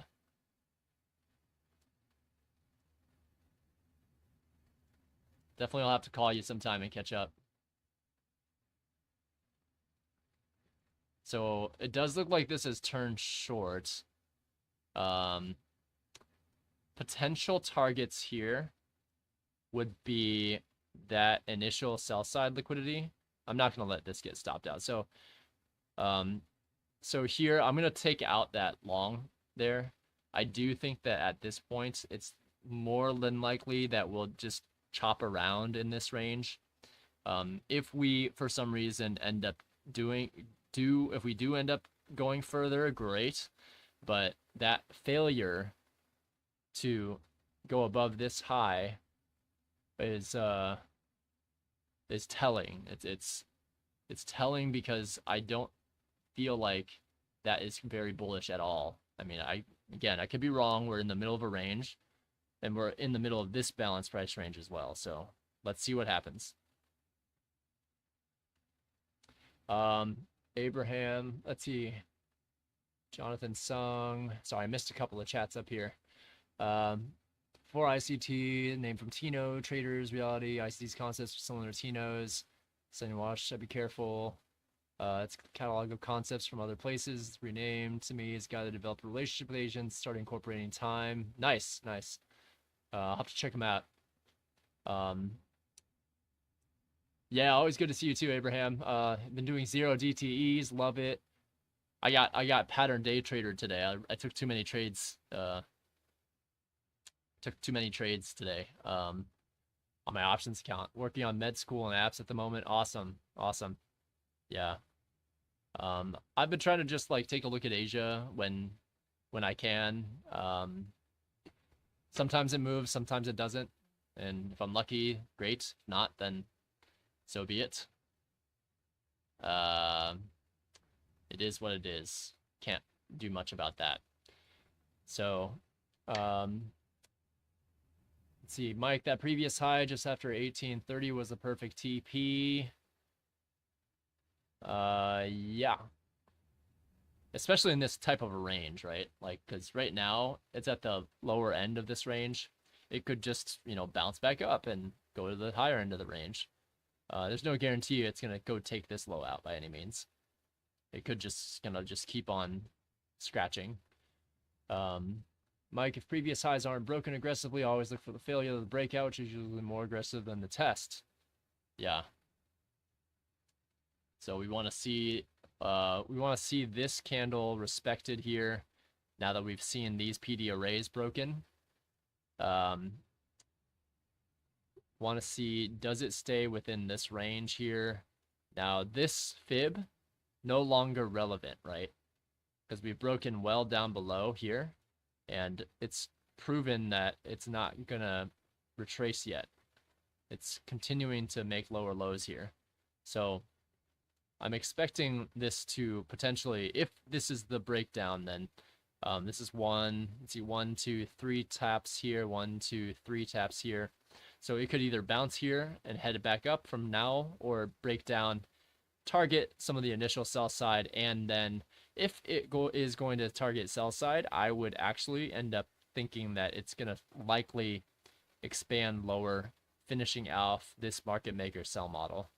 I could certainly see that, considering the weird thing is we have this area of consolidation down here, but this would be the ultimate liquidity to look for if it is going to head down there. We don't know, but if it is going to head down there, then that's where I would next look.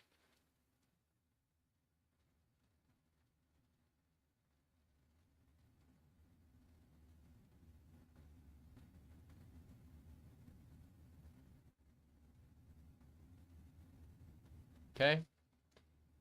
So right now it's holding at the balance price range low. Stop loss no worse than break even for runners. Cool, cool. Yeah.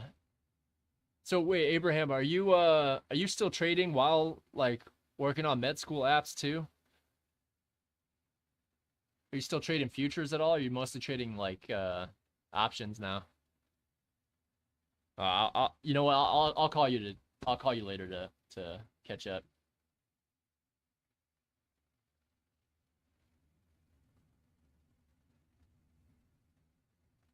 All right. So nice little move upwards there.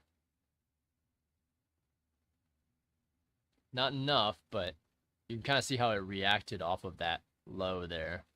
So if it continues higher here, then we would need to see a lot of big motion.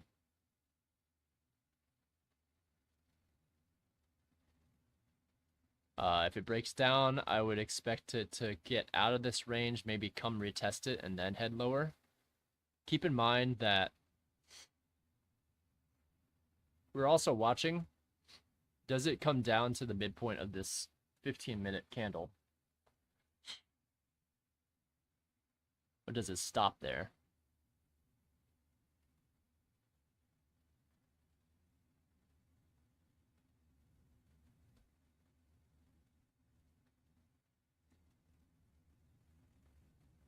I want to put that on my other chart as well.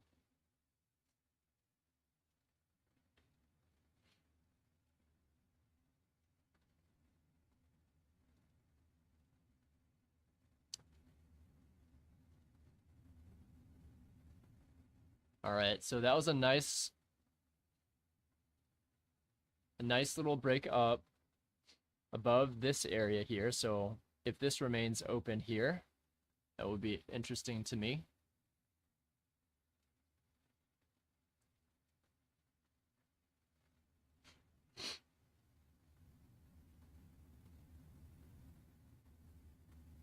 If this remains open, that would be a nice little gap to maybe take to the top of this range here. Back to the...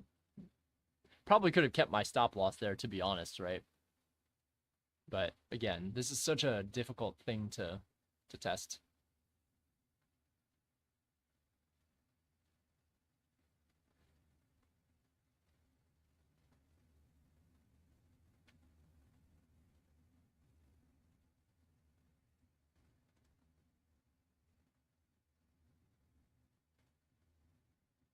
Okay, so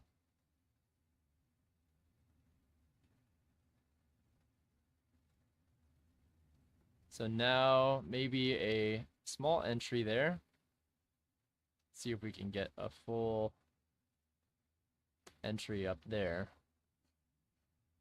Stop loss will have to be below that 15-minute candle wick low. Ideally, we don't get that low, but we'll try something here, you know, try it out. And if it falls drastically from here, though, that's going to be quite telling. This isn't strong enough for me to think it's going to go up higher yet, but let's see. Let's see what we got.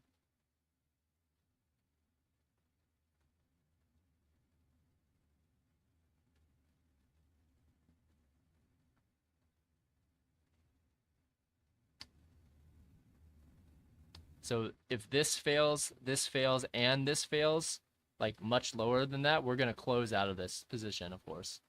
We're watching this area really closely to see does it drastically come down through here and then maybe come back up for a retest out of this balance price range to target this low and then target this low and this low as well. If it doesn't end up going higher, of course, and targeting these relative equal highs, and of course, initial buy side liquidity too.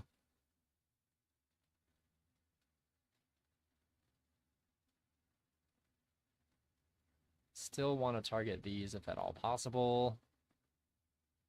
So we bounced the low of that balanced price range there. That's 1, 2, 3 touches down there. 1, 2, 3 touches up here. Let's see what price decides to do now.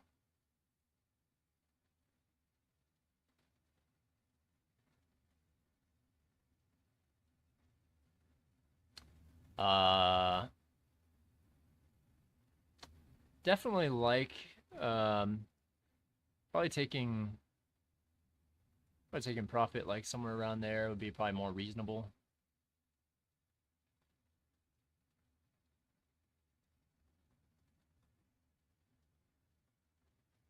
So we're waiting to see what happened across these past couple half hours, right? So 6 o'clock, 7 o'clock, we created a range. 7 o'clock, 7:30 to 8 o'clock. So within 7 o'clock to 7:30, we stayed within that range. 7:30 to 8 o'clock, we came down to the base of that range and bounced off of that, right? So we respected that range. We'll see from here, do we continue falling and failing from those ranges? Or do we get our movement higher and squeeze anyone who is trying to short here, trying to continually short here, and get out of all this so that we can take out these engineered highs?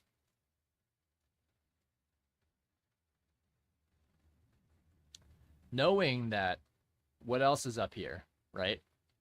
We also have the new day opening gap here, right? Jonathan Sung says, do you guys use cycles to segment price like Wyckoff-ish logic, or do you use sessions? I personally use sessions, London, New York, Asia.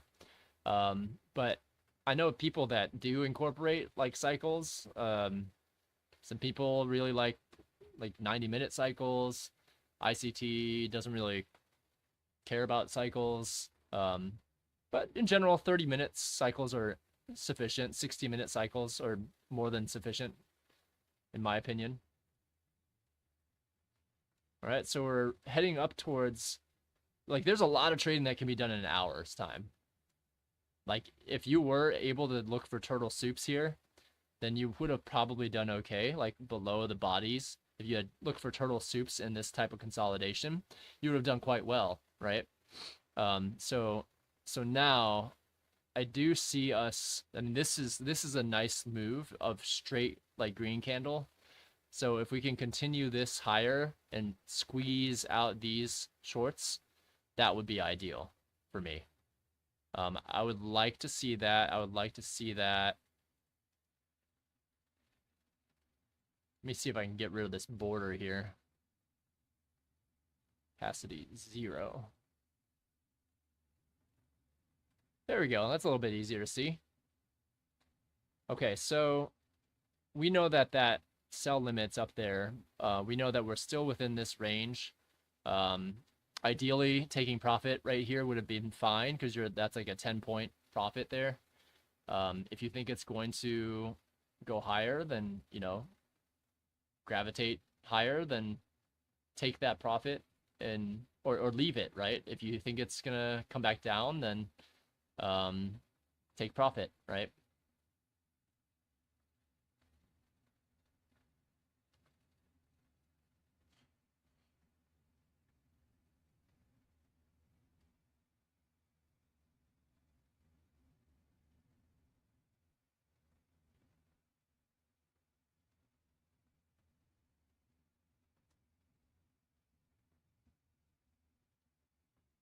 Okay.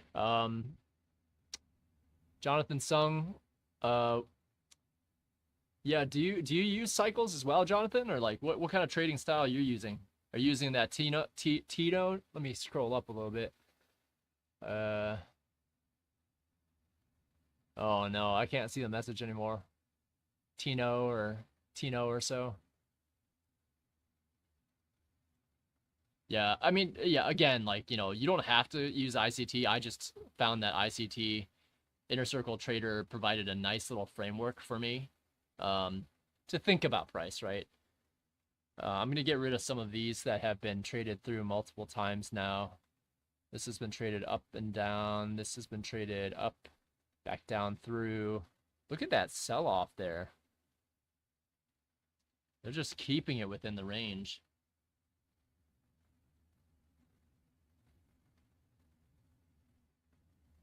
I mean, the reasons why am I thinking long, right?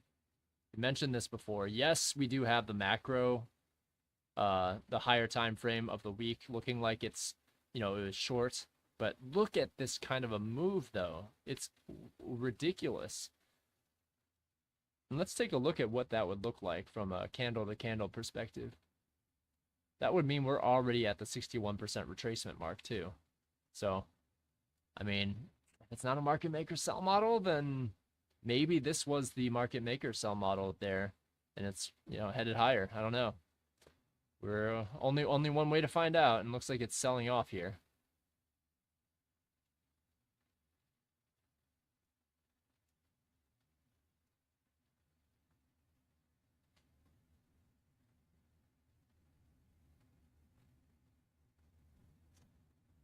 So it's been unable to make a higher high. It has been unable to make a lower low. I find that interesting.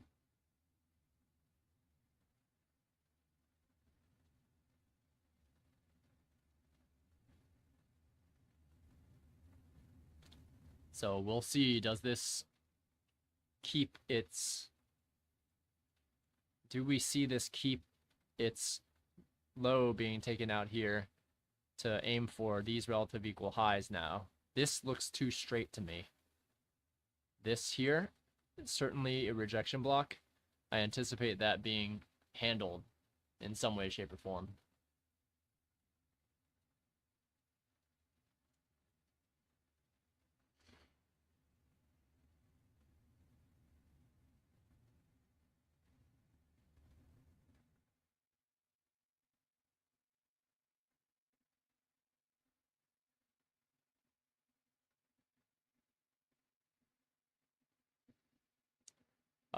Let's see. Jonathan Sung, so both. There's rationale to large SM. Let's see what this says. Large slash small longs and shorts. Cool. So again, like this type of price action is not like this is a session where if you've lost money, you basically want to just be like, all right, I'm done trading this. I don't want to trade this. I'll wait for 5 a.m. I'll wait for post 8:30 a.m. because this could just keep on, this could just keep on doing its little thing here. Nothing's really happening much right now, so it's very possible it just keeps on staying within its range.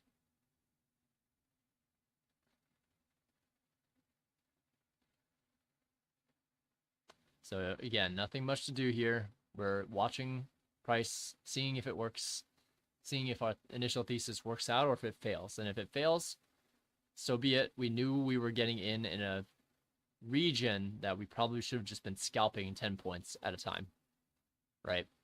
Because once this breaks out, it's going to break out in the one direction and take all these stops out. And it's going to leave a balanced price range, essentially. So once it leaves a balanced price range, there's no need for it to head back more than maybe touching the edge of it. So we're going to need to see what is that thing that takes us out of there. Jonathan Sung, we're using the same principles anyways, just using different names for them. Some people want to simplify and categorize it simply. Some people want the nuance, so they further categorize. Yeah. Yeah, whatever you call it doesn't really matter as long as your system works. Then as long as you know what you're looking for in your system, then so be it, right? Like that's fine. That's all we were looking for, right?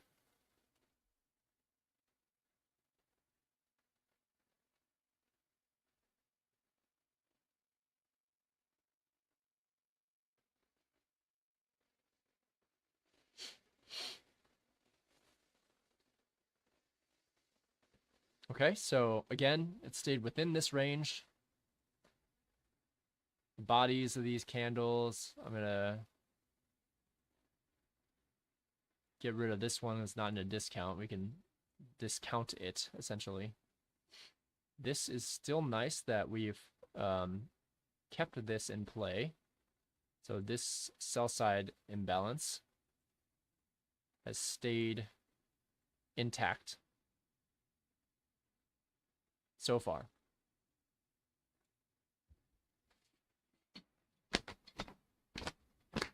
Got that fruit fly here again. If I can, I'm really hoping that, like, you know, a whiplash of one of these things is pretty deadly to this thing. I imagine it would, like, it'd be like whipping a semi truck into a human is how I imagine that would feel.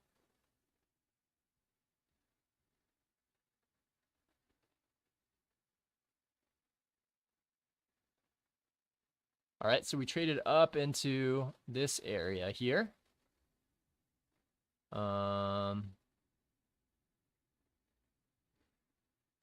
Yes, there's volume imbalances up here, so you do have liquidity up here that hasn't been traded to, so you want to identify each of these. So the problem is when you have this kind of price action, you have so many little pockets of liquidity that could be targeted, right?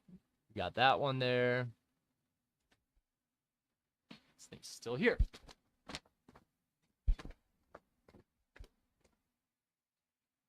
Very annoying. Okay. So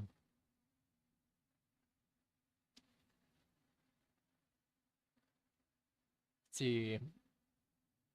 Explicit gaming, PNL on the night so far. I'm negative, right? It's on sim. It's a negative, I don't know, 3K. But again, like, we care more about seeing price action and reading it, and that's why we're trading sim, so that you aren't making, I mean, you can choose to trade live if you want. I had an amazing day, so I am perfectly okay getting more practice reading price action. And yeah, like, had an incredible day today, minus the fact that I got rear-ended on a car accident on Wednesday. That kind of sucked, but yeah. Jonathan Sung, plus or minus 300 micros. LP Trades, good evening. Gay, good to see you, man. It is always a good evening when LP Trades is here. All right, so we have this imbalance, these sell side imbalances to trade up into. We'll see, does it want to trade up in here? Is it too weak? Will it just drop out? Is it going to maintain this and spike up? Again, like, the better way to trade this would be to look for like, you know, short-term lows to be traded to and then turtle soup them. Look for short-term highs to be traded to and then turtle soup them. And when you have a range like this, it's possible it ranges like this all the way till London. I don't know. Very possible.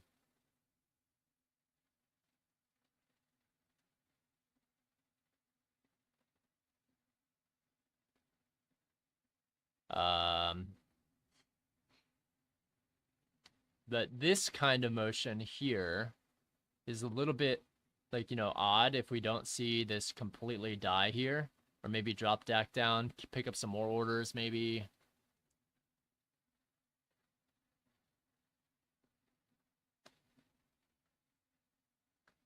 When you have ranges like this, I really don't like using fair value gaps. I prefer using the turtle soups on these. How was your day? Good. I had a really nice like 4,500 day, so really happy with that. Right now, it's too hard to tell if this is gonna drop out or is it gonna um bounce out of this range. It's really hard for us to tell. It doesn't feel like the buyers are here. Otherwise, we would have seen it move very quickly. But once we see this breakdown, though, if we see this breakdown here, then we can probably switch our, this also thinking this might have taken our stops, right? But that is quite a bit of a failure there if we failed to take out the buy side, but we have taken out sell side. Again, we're still in this range, and the wicks can definitely do damage, right? But I think we'll have to move our stops up to here, and if it takes it out, it takes it out, and we just look to see where the next trade is. Nothing in here was high probability at all, right? How was your day? Oh, in general, yeah. I mean, your day, overall, the day was okay. I mean, I had to contact some people, had to take care of some stuff, but I took today and tomorrow off, so I'm hopefully gonna be able to trade during New York tomorrow. I do have to take care of a couple of things, but yeah, I hope I'll be able to take New York tomorrow, but we'll see.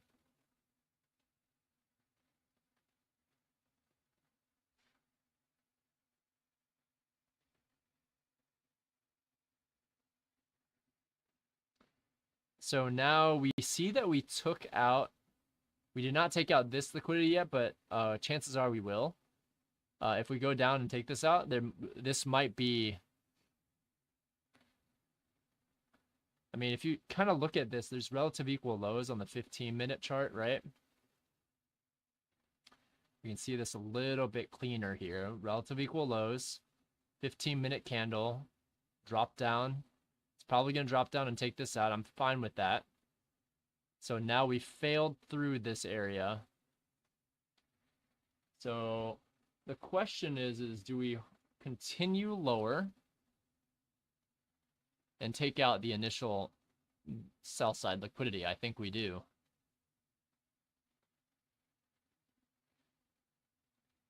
Oh boy, there we go. Look at that flash there. All right, so now we've taken out that sell side liquidity. I'm wondering, are we going to continue lower from there?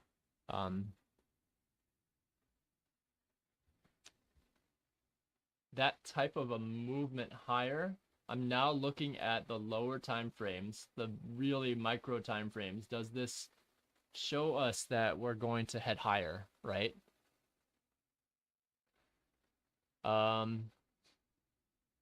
This type of price action was too hard to maintain apex with. Yeah, especially during Asia.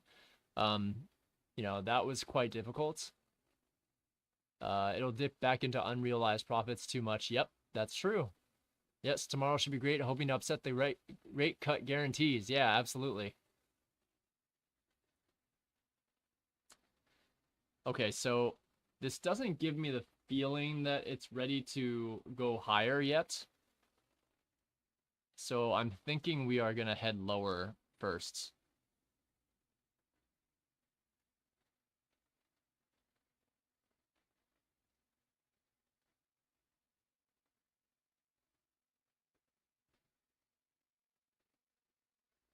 And how much lower could we go? Well, We have this buy side that we just traveled to. This buy side down here at 19,389 is a possibility if we continue lower. So maybe like 19,389 is certainly a possibility.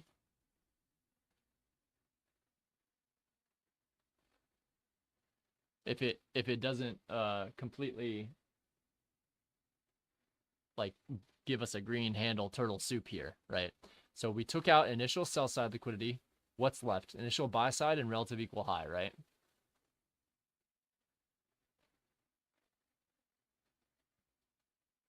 So I want to assume that we will be taking that out. Maybe it's not immediately, but I want to see us see price go above a short-term low next. Maybe it takes out the immediate low one more time. But I don't want to see it go too much lower though. I want to see like a maybe a jolt down below the lows that were made there real quick. And then movement higher. That's what I would like to see.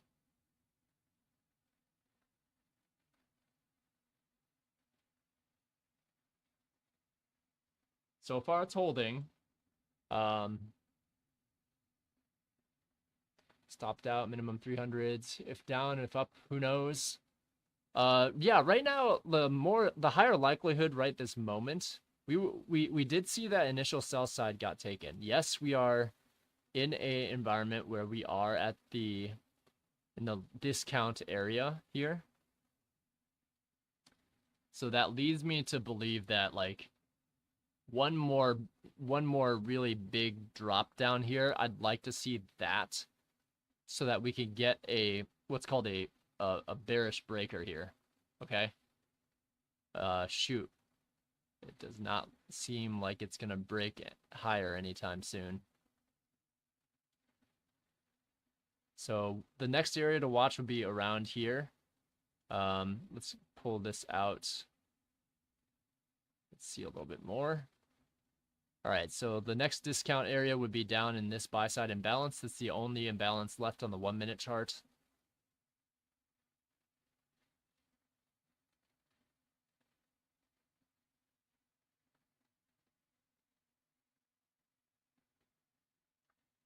So I want to see, do we have, so we'll take these relative equal lows out there. You kind of like see those here. They're very subtle, but they're there.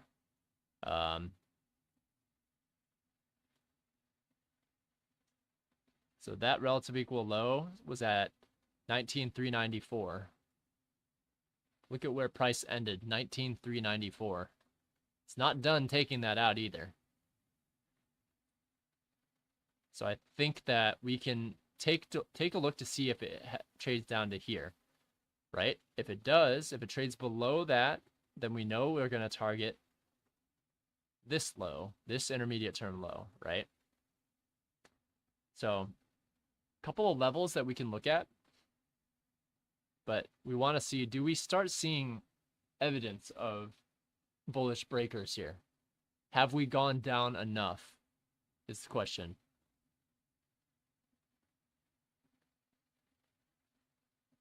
So that type of reaction is usually pretty good. If we can get a direct candle close higher, then that's good for us potentially for heading higher. We have so much left down here left to go still. This does not. So this is a mitigation here.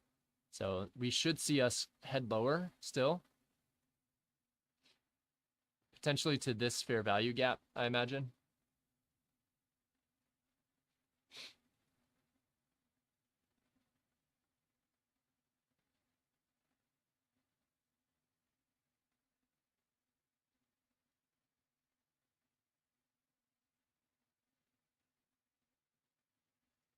And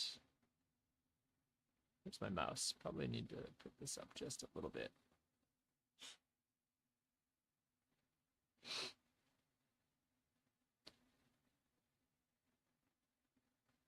All right, so I want to see it trade down to the high of this fair value gap down here. Okay, that's what I'm targeting right now, at least.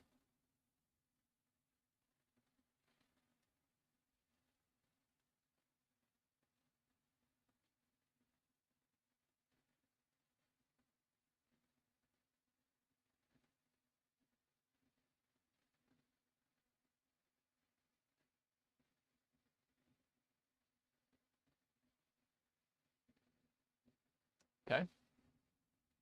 So now we're watching to see, does it not want to close down below that at all? Do we see anything further here? Potentially.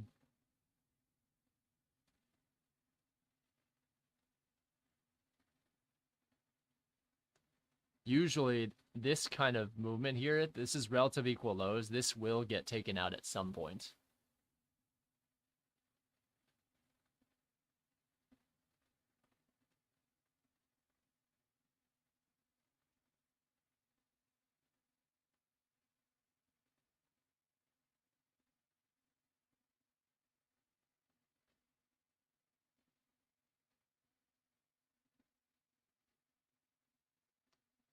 Any move up, I would consider suspect. Technically, yes, this is a short-term high up here. So if we see a big green candle up here, we could consider treating that as a potential area. But like there's these volume imbalances up here. There's these sell side imbalances too. But I'd prefer seeing us head down to take out this area of liquidity first. Oops, this was not straight. There you go. Because you see how these are exactly equal? I anticipate those should get taken out first.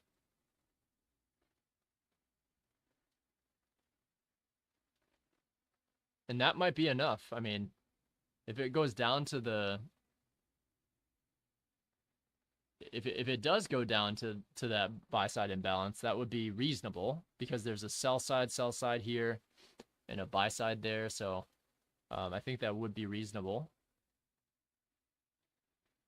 I think that selling one at the low right here is reasonable. If you have multiple contracts, selling one there would be okay. Selling one down here, buying back would be reasonable too. And down and up, who knows? Should have listened to Mike. Yeah, you could. No one really had an idea. No one has an idea on what happens in this type of balanced price range. When we see a breakout here like that means that something has made its manual intervention to take us lower. So because we still see internal range liquidity lower, I still do believe that this low is a little too clean for us to be able to omit. Whether it goes down to this fair value gap is a different question, but I definitely think that we'll take out these relative equal lows here. And I anticipate us heading down to this buy side imbalance here.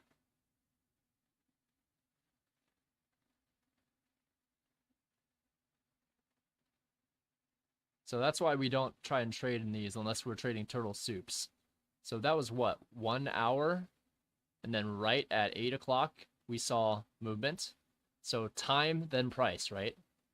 Time, then price was kind of key.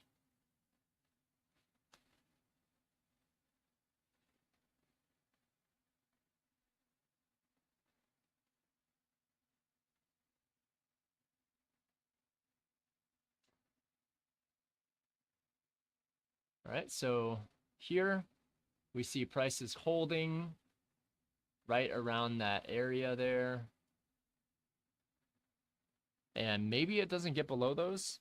If it doesn't get below those, that means we have buyers here. If we are going to go below that, we're going to target this area as well.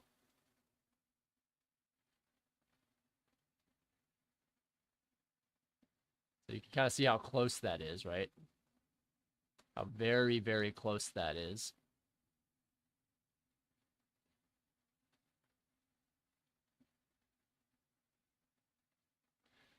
If this trades lower, or rather if it breaks above here, that's a different story. We like this low, high, lower, low as a potential bullish breaker if we can break below that. Or sorry, break above that. And it looks like it's holding this area for now.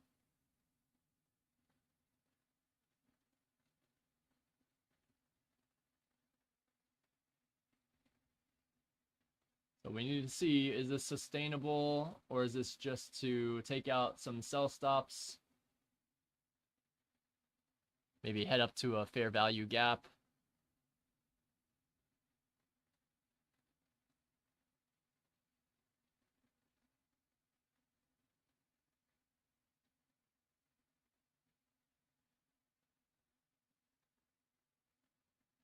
So it failed to take those lows. So we're looking to see if we get that low here. If we target that, like target this as stop hunt, we don't want to see this. Well, we do want to see this if we're going long. We want to see this take out this high with some displacement here. All right. So we're seeing that now. So if we can see this minute candle close, we have this fair value gap as a potential. Now, there's still a risk that this sell side gets taken. Definitely still a risk that that sell side gets taken first, right?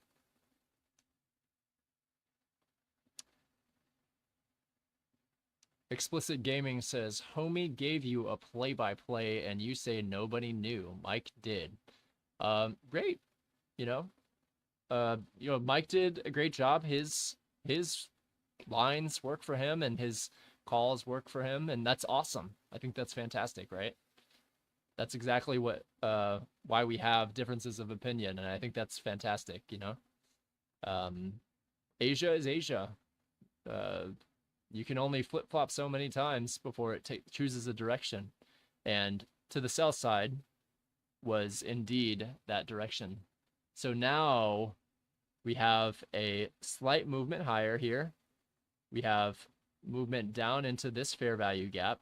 So here we may be able to see a failure swing, and that's going to be good for us if we want to see higher prices here. We'll see if we get them, but I don't know if that's enough. It doesn't feel like enough yet. In fact, it's still hesitating, and we're not seeing like institutional involvement. We want to see a big green displacement candles before we go, right? So now we're getting a little bit further.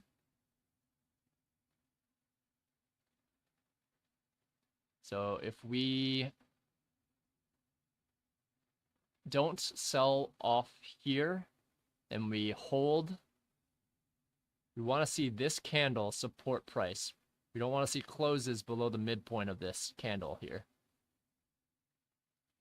If we are bullish, we don't want to see closes below the midpoint of this candle. And then once this candle closes, we can take a long entry at the open of this candle, knowing that and trusting that it shouldn't go below this if it's truly bullish, right? So we're gonna see if we get an opening here. Ideally, this does not strike all the way back down, but again, we're taking this play knowing that the risk is there. The risk is still possible for us to trade lower.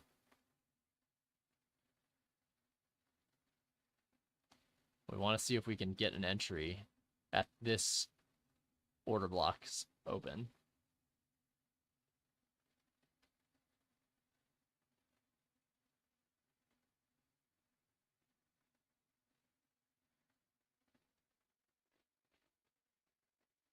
Okay, good. So we got some entries there.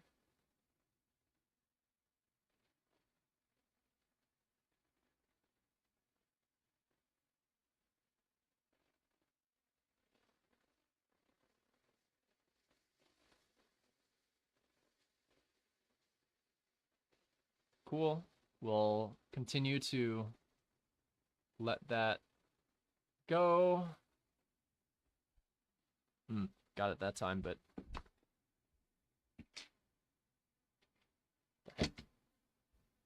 thought I got it.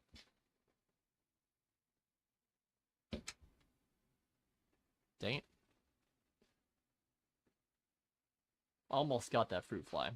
Still around here somewhere. All right, so we have our movement long. So now what do? We see that we have this movement here. This is a propulsion block. So ideally, I should be able to add in some here. If that truly is the case.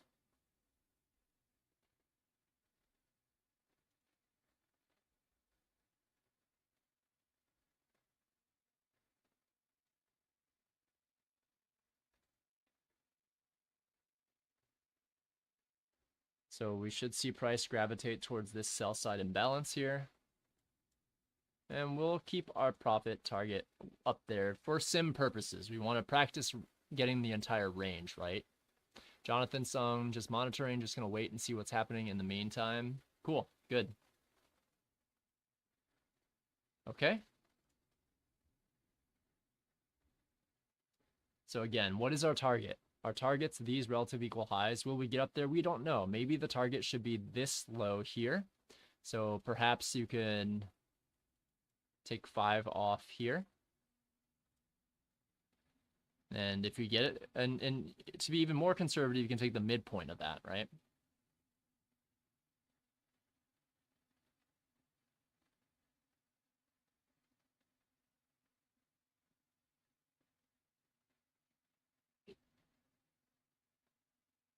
So we have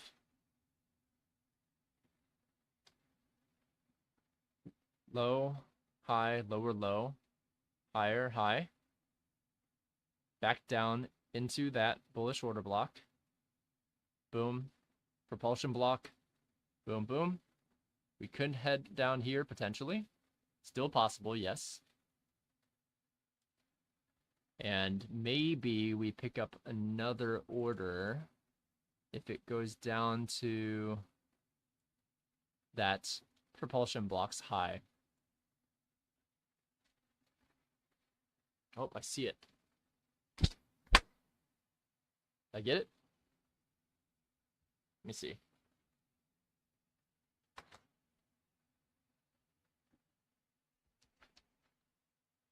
I don't know if I got it, but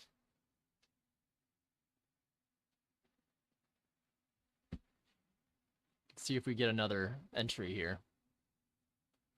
Actually, the midpoint of this wick would be where I would try to get that entry.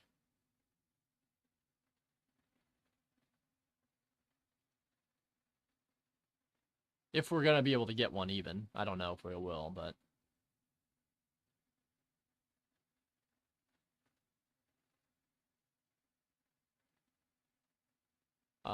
Jonathan Song, wish I could take the trade, but then I'd have to be on edge. It's not one I really wanted. Yeah, that's totally fine. We could certainly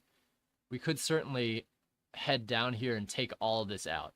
That is a very high probability, given where we're at, given where we see this giant candle here, right? So that's why I want you to take most of your profit off at the first, you know, if you feel more comfortable here, taking most of the profit off here. So it doesn't look like we'll get that. Unfortunately, we won't get that entry there. So first profit should be taken at that sell side imbalance. If you have more to take off after that, that's fine.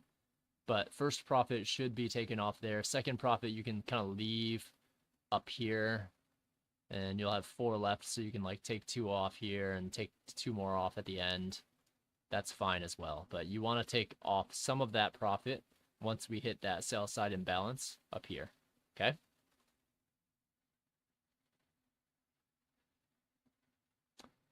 And totally okay. If you're looking for shorts, keep your eye out for shorts. There will be an opportunity here. Like any one of these sell side imbalances, you can look for shorts to re-enter short. Any one of them is totally, entirely plausible for you to enter shorts. So don't worry about it. Just look for your trades. Look to see if you can find your trades. Now, what I would be looking for next is I'm gonna look for this to take, like, hit my profit target here, and then come down. There's a buy side imbalance coupled with a I can show you this range here. So this area is really important because it gives us 50% of the range there. So I do think that we're going to take that sell side imbalance out.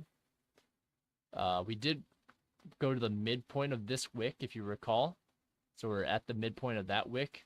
Important, yes. But at this point, it's traded through it. So it's not really a true mitigation. There's still valuable sell side imbalance here. So we should expect this to occur. Technically, we could enter here. And maybe at that volume imbalance as well, you could also add in one more pyramid entry. I should just go one here just in case. We'll leave a pyramid entry there. So I think that's reasonable. Same with my other one. I'll add another pyramid entry there as well. We're still below the 50% mark in general of that overall swing. And if you wanted to, you could take this swing. It's even more impactful because it's got lows there. So you can still see we just barely got to the 50% mark. So you can take some off there, raise your stop losses to in profit. And you don't even need to take this extra one now. So it looks like first profit target's taken. So you want to see what happens now, right? Jonathan Sung, absolutely, sir. Good longs and shorts can exist at the same time unless we were talking just flat dominant move. Yes, agreed. Now look at this. We're gonna get our movement higher, right? We're gonna get our movement. We see this continuation, and we're in a balanced price range. So this would be the next area. Like if I were to take off some, it would be here. I'd take some off there. So now we're left with only 2 contracts left, and we'll let we'll assume that's gonna ride up into this relative equal high here. So that would be another spot to take off a contract. You can move your stop loss can stay up here for the time being because it can still retrace all the way down here. So you want to keep that stop loss there if you can help it. If you're scared, then don't worry about it. You'll find another offering somewhere. But remember, those relative equal highs we mentioned at the beginning of Asia, that is my core draw. This type of movement on a 15-minute candle, very bullish there, okay?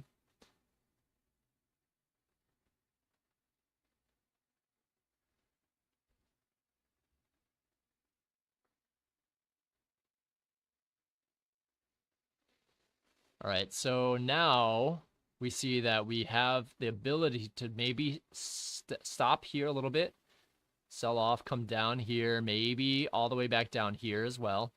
Ideally, when you see some price like go up and down, up and down, up and down, you see it really pushing through this, chances are you're going to find something that allows you to take profit, somewhere along the lines there.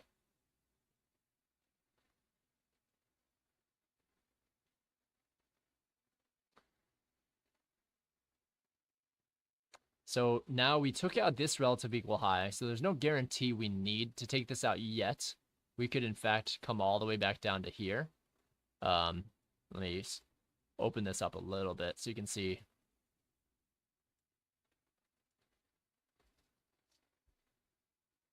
So one thing is if this area closes, if we close above that area, we can use that as a potential inversion fair value gap, okay?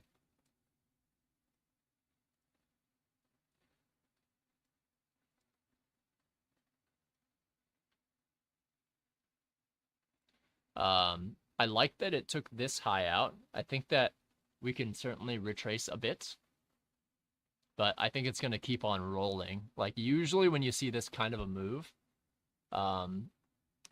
you get quite a bit of movement and you get sitting liquidity targeted. But this kind of 15-minute imbalance, like this is essentially, this whole candle was rebalanced here.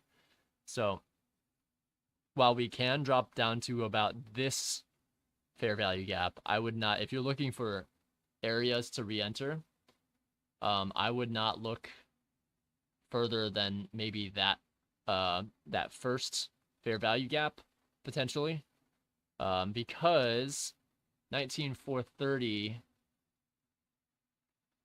happens to be the opening of this candle here.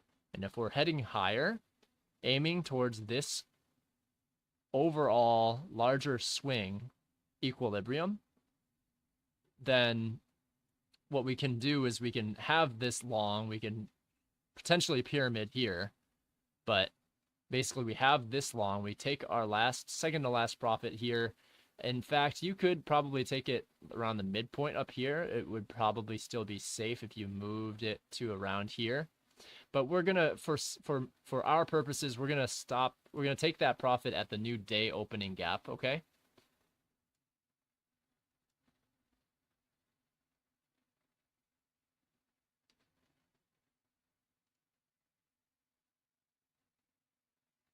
And that would be the next spot that I would expect price to head to, is the new day opening gap.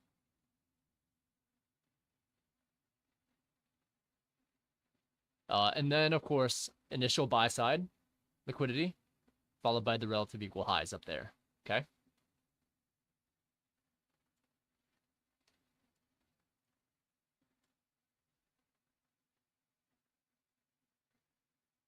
So we'll take one more at that, and then we'll leave the last one to run. The safest one would be to take profit around 462, maybe even 460. Like, you know, assuming it can run up to 460, that's reasonable. Okay, so there's profit there.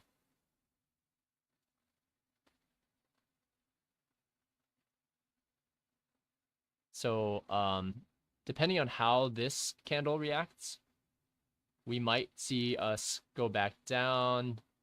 All right, so just remember that we have initial buy side liquidity here, relative equal high here, okay? I'm gonna put these candles up so you can see a little bit more. 930 Tokyo, Jonathan Sung, I kind of think 600s if it's a full-on attack on shorts. Yeah, I think we have to get past the 500 level first.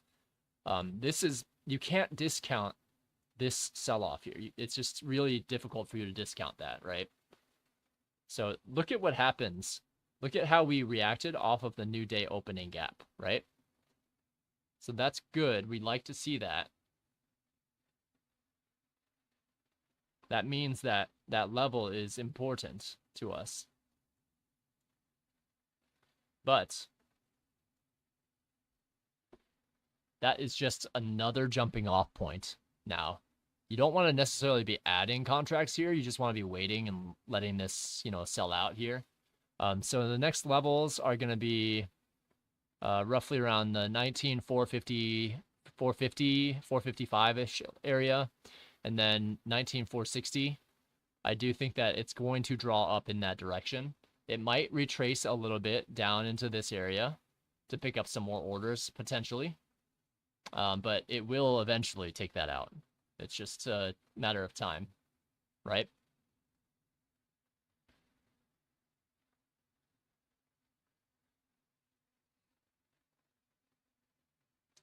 Um, Absolutely with an eye on the lower level too. Yep, exactly.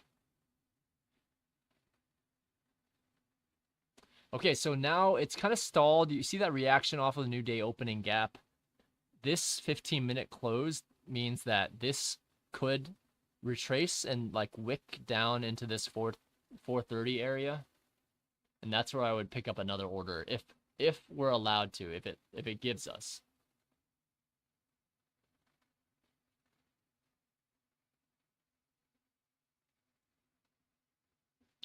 Let's see if it gives it to us though. We should see some shorts here. I would be surprised if it doesn't give us any shorts here. So if this is the case, I would add on another position right around 430. Pick up one more leg up is what we're looking for here. It doesn't have to. It could just go to the new day opening gap and fall off from here, go all the way down, and that's definitely possible.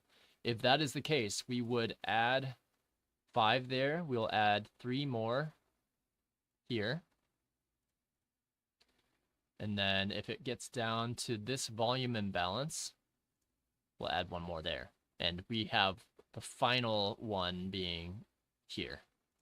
And if we get stopped out there, then that's just really bad. You know, that's what it is. Price is going to completely black candle it all the way here.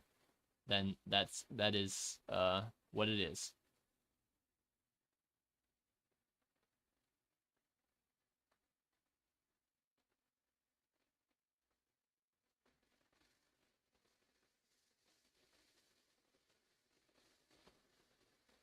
All right, but we didn't. So now you can actually treat that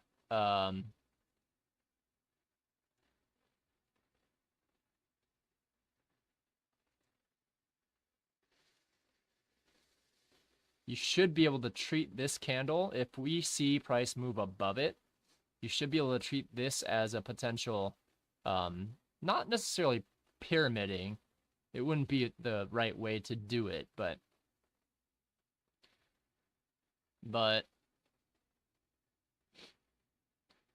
you know, we should see some consolidation here, and then I imagine I would like for us to take out this first before we go any further.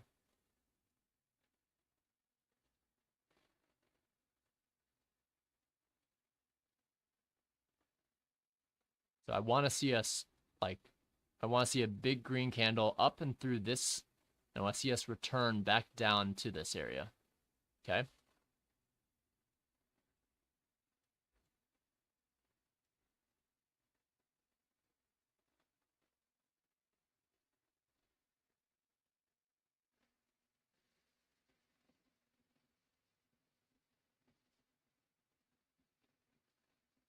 So we are seeing a bit of a sell-off from there.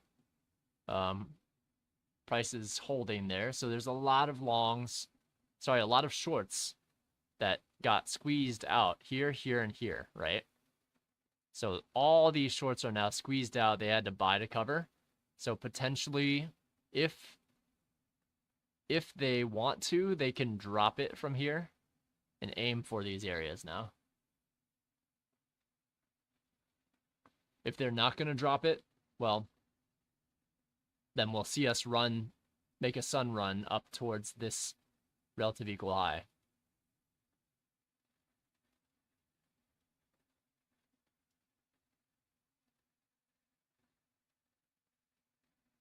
But I do like because we have this as our initial range, this being our initial sell side liquidity, right?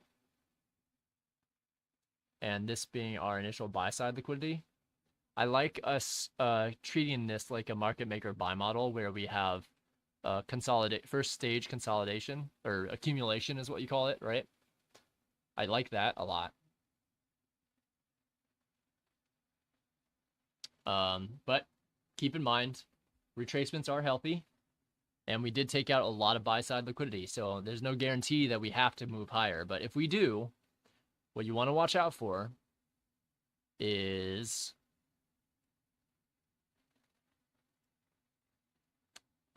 where is it?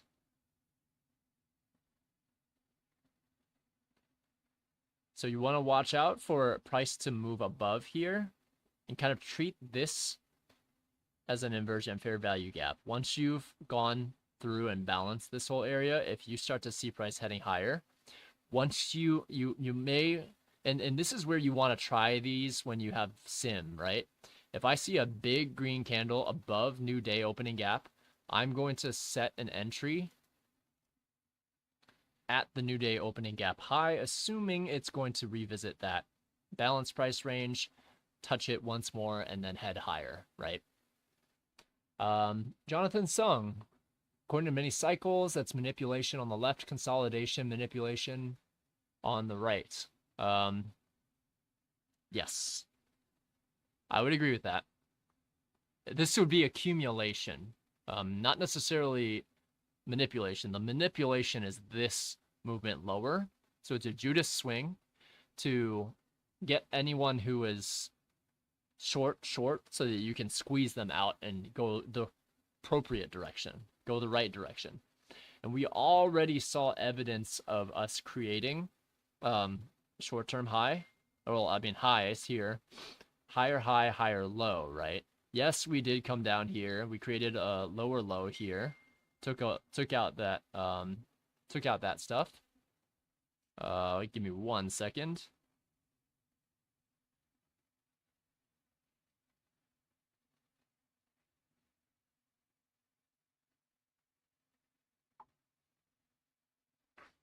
So I want to see this consolidate and probably around 850.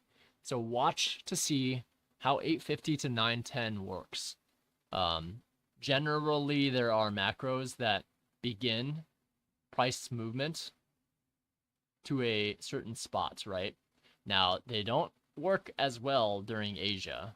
In fact, they're not mentioned at all by ICT during Asia. But they are there. I mean, the 2 p.m. macro was there today. So,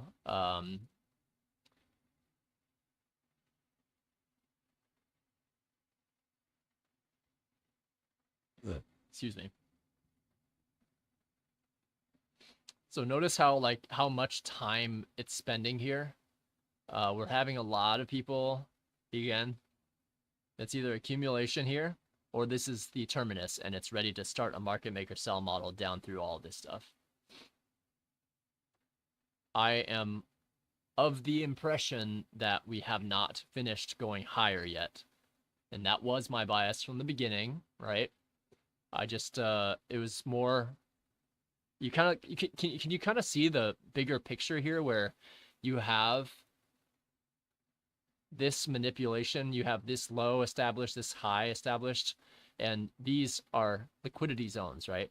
So once you took that out, you could have gone long somewhere around here, maybe after this big displacement candle.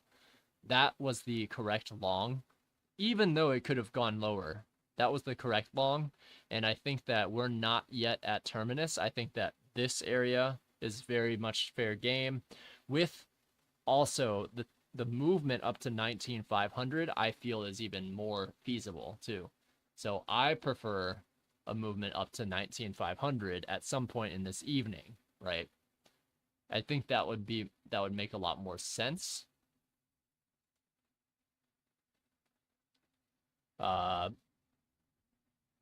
Yeah, somewhere around like a little bit before 19,500, I would say, right? Because once this breaks out, it should break out quickly and it should take out both of these. You'll see probably, let's see if we get that last macro at 850 to 910. I want to see a really nice big macro up here. I want to see a run up to at least initial buy side liquidity so we can savor that a little bit. So far, still bouncing and rejecting off of new day opening gap. So we're watching this closely, seeing if we're going to be able to continue to add on and accumulate where people are currently accumulating, right?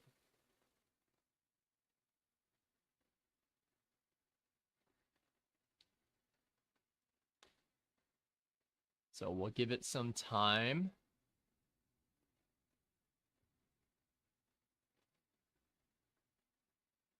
And let me go grab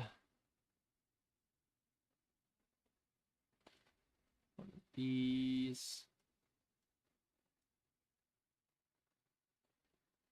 While I'm waiting, I'm going to add new day opening gap to my other chart because I forgot to add it there.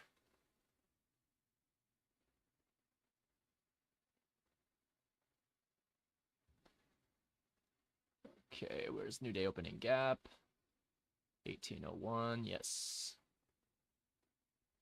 Very, very small new day opening gap.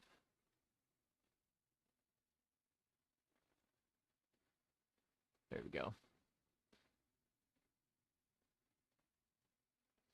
All right. Gamer X. Yes, it was, sir. Gamer X, you can't do DCA in Apex. You can, but it has to, your entry, you have to remember, my core entry was down here, right? Anywhere above your core original entry is considered pyramiding. So you can add to a trade, but you have to make sure that when you're adding to a trade, that it's above your initial original entry. My original entry was down here. We rode that all the way up. I forget who it was who was like, I think it was the gamer dude who was talking some smack.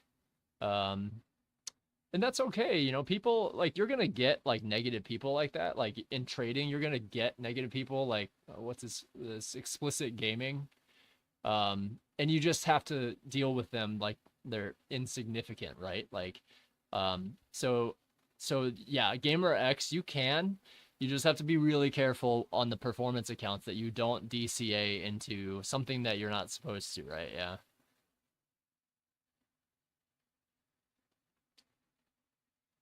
So again, remember, I do think that we can head down here, but if price doesn't let us head down there, that's going to be a different story. So about 847.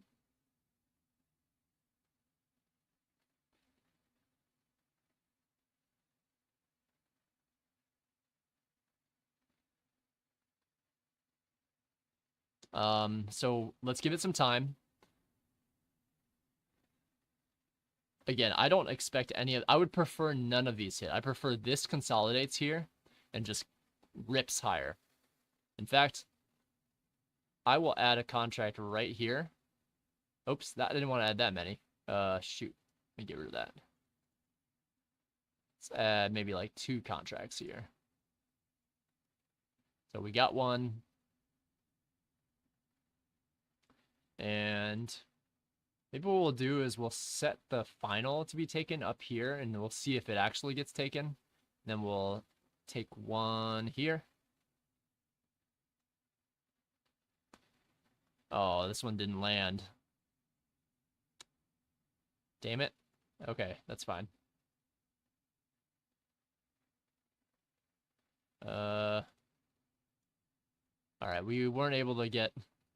All right, we'll see if we pick it up on this round.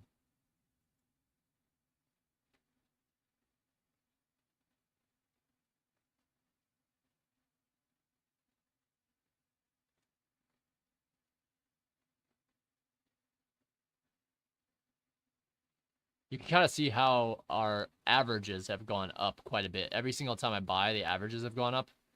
So that means I probably don't want to be DCing all the way down there anymore. So I can take most of these off. And my stop, so that I'm still in profit for this trade. I can still move this stop up, and I can get rid of this. Still be in profit on this trade, be fine, right? Um, hey, Alex O, long time no see, man. How you doing, man? Good to see you. We're just hanging out here. Gamer X, I thought he was saying I talked trash. No, no, no. There's a different guy earlier up above Gamer X. There's this guy called Explicit Gaming in earlier chat that he was like, you know, trying to stir up a pot, but again, like people like that are never gonna make it in trading. They're never gonna succeed because they keep a negative mindset, you know. But yeah.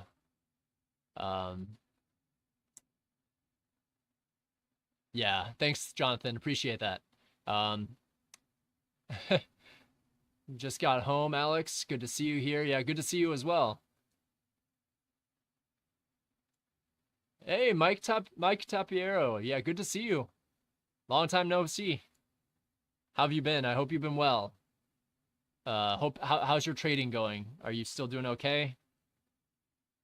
Both you, Mike, and Alex as well. Hopefully you're doing all right. Nice consolidation here. Very, very nice consolidation here. So, this could break down. I'm not gonna lie, this could break down, but look at how, like, do you think that this up here, look at how many times this has hit, okay?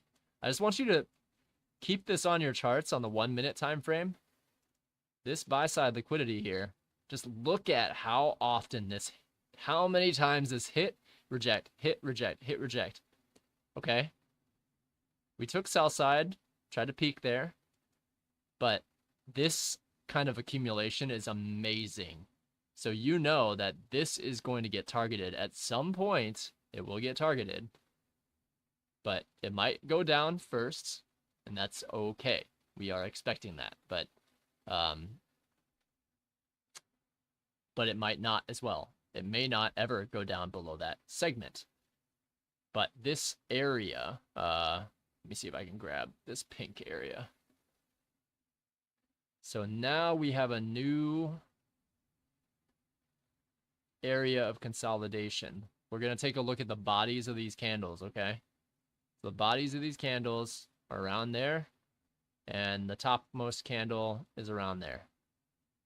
Okay?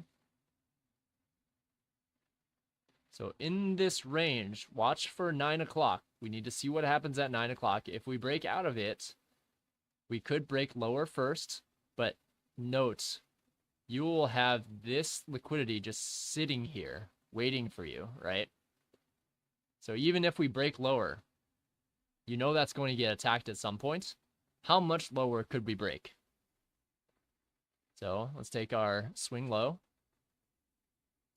to our current swing high. We could, and I should actually keep my stop loss down here below. I'll keep it down below this area. We would be losing a little bit of money if we went all the way down there, but that's fine. It's paper trading anyways. So I'm looking to see, does price want to kick off a macro here where it runs until 9 something? Like someone mentioned as well tonight, there's 9:30 p.m. retail sales in Australia, so that might be something that we wait for. I don't know. But what I'm gonna probably do is I will have to leave and stop streaming because I have to call my wife. 9. Alex, let me read. I missed a couple of chats here. Sorry. Let me pull up the chats here. Man, it's so good to see you all. I miss being able to live stream with you. I can only do it right now because the wife's gone. Let's see. Michael Tapiero. Right now, I'm backtesting a DT 4X strat. Okay, cool. What are you using to backtest? Are you using a software or just like doing it manually? Kind of curious. Actually, I can't really see this color here. Let's make it like a No, green means it's ready to go higher. We could. That's kind of ugly. Magenta. What about magenta? Can we see that? Yeah, I can see that a little bit easier. Nice. That's dope though. Alex O doing well. I've sized down quite a bit, taking it 5 micros at a time, slow and steady. That's amazing, dude. That's awesome to hear. Yeah, 5 micros or less, you can still make a few, like, 50, $100 here and there, maybe 20, $40 here and there. But once you pass a few performance accounts, it gets a lot easier to scale, right? Makes it so you can scale a lot easier. That PA was happening all morning. ICT said was being heavily manipulated. Yeah, this morning was absolutely nuts. It was. I mean, you think this isn't being manipulated too? Absolutely, this is being manipulated as well. But yeah, I mean, this morning's trades were. It was just a really, really interesting move. I know I traded a lot in the New York AM session. I traded a lot of my performance accounts there and got chopped out. And then after New York Open, during opening range, I had traded 2 of my accounts around that time and took it all the way to buy side liquidity. So didn't catch a ton, but caught enough, enough on 5 contracts on the 300Ks. It's plenty, absolutely plenty. Michael Tapiero, I downloaded the NASDAQ data and used the playback NT8 function. Yes, I love that playback functionality.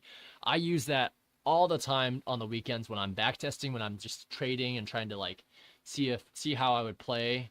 Like, you just have to download like Sunday, Monday, Tuesday, Wednesday, Thursday, Friday's data, and you'll be able to have it tick by tick go through the day again. And that's exactly, there we go. Okay, so here's our first. So you want to be taking your first profit somewhere around the 62 area, I would say. Now, do I think it's going to take out the relative equal high? Yes, absolutely.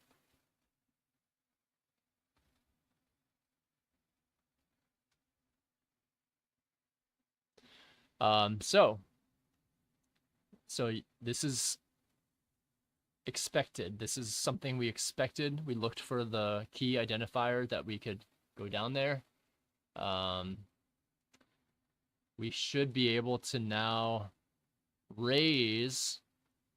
Your stop loss should be able to be raised up to around the low of that balanced price range, and you should be okay there.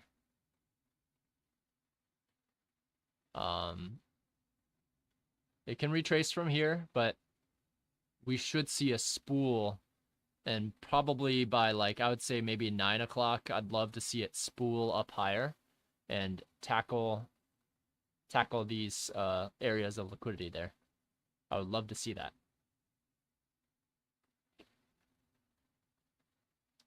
Okay, so we saw a trade above new day opening gap. We saw a trade back below, so we see some sellers coming in here. We will still hold. I mean, technically, if this was just a spike up to get some late longs in, then it could drop all the way down here and just knock everybody out. That is a possibility, yes.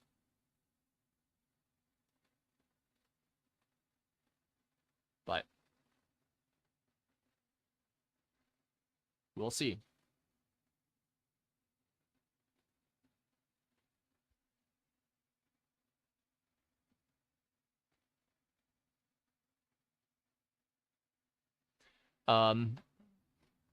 Now we traded directly to the new day opening gap and we went up from there. So that I find interesting. We'll see if that new day opening gap can find itself and find some support there. That would be ideal.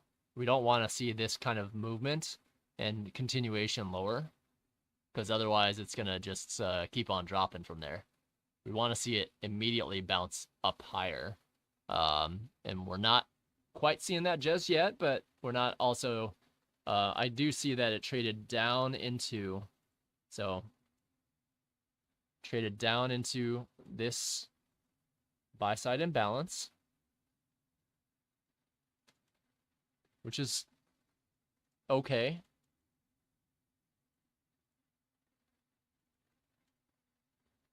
So this buy side imbalance is still okay to trade down into. It traded down into that right to the high of this was 19442.75. Low is 19442.75, right? So traded to the low of that, wicked up higher.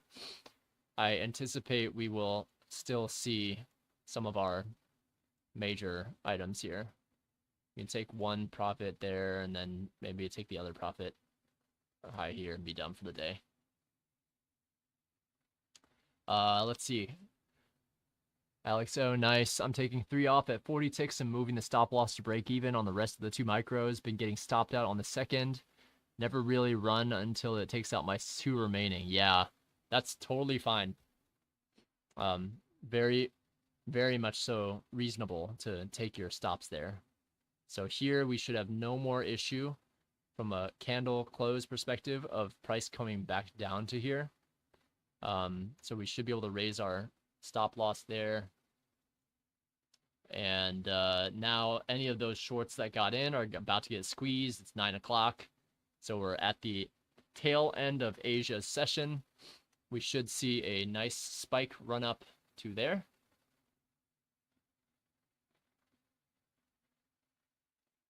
And we should see us at the very least target 19642.50, right? At the very least, you should see a run up, a spool up to that area because that liquidity has been sitting there. This liquidity from the beginning of the night, right? That liquidity has been sitting there waiting to get taken. And so I anticipate we should see some level of spooling up towards at very least 19,462. And then if also good, then relative equal high buy side liquidity.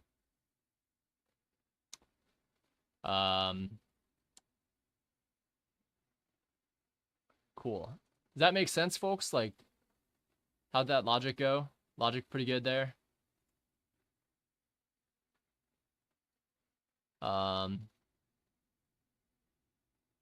Explicit gaming, I don't know if you're still on, but I mean, no hard feelings, bud. I'm sure if you were short, then great, you picked up a really great trade. If you were waiting on me, then so be it. Different story.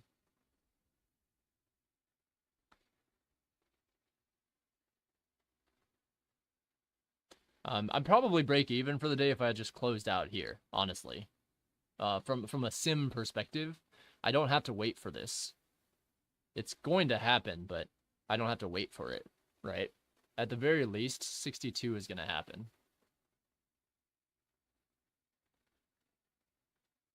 So watch for a nice violent run up. We should see big violent green candles here. And that would complete a market maker buy model. Getting up above, and now watch 19,460. That is a possible area for it to, for this to stop. And so I don't want you to completely lose out if it stops there, but just know that that 19,460.25 is a potential area for it to stop. Especially if it's really, really bearish, then it doesn't have to take initial buy side liquidity, but I typically see if we have a run like this, generally you're going to see some kind of a spike up, generally. Okay? So I'll hold it on this just to, prove out that point. But, hey, Lions Fit. Man, how you doing, bud? Good to see you. It's been a while.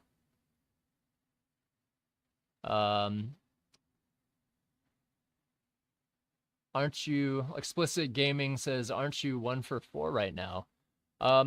Maybe, but that shows you how getting in with the appropriate risk to reward, you can get rid of a loss. I wasn't using proper risk management on the sim account though. Usually I would half the number of contracts that I would use if I took a loss. Lions Fit, fair value gap at 1805. Let's take a look at that. 1805. The inversion fair value gap Lions Fit. 1805. 1805. Okay. Sorry. This one here. Yeah, I see it. The very first one that forms is important. Extend it to the right. See if it's useful. It came late to your session. I haven't gone through all the 2024 stuff yet, but that's an interesting. Let's take a look at that and see how this is. See how this is formed. Oh, look at that sell-off. My goodness.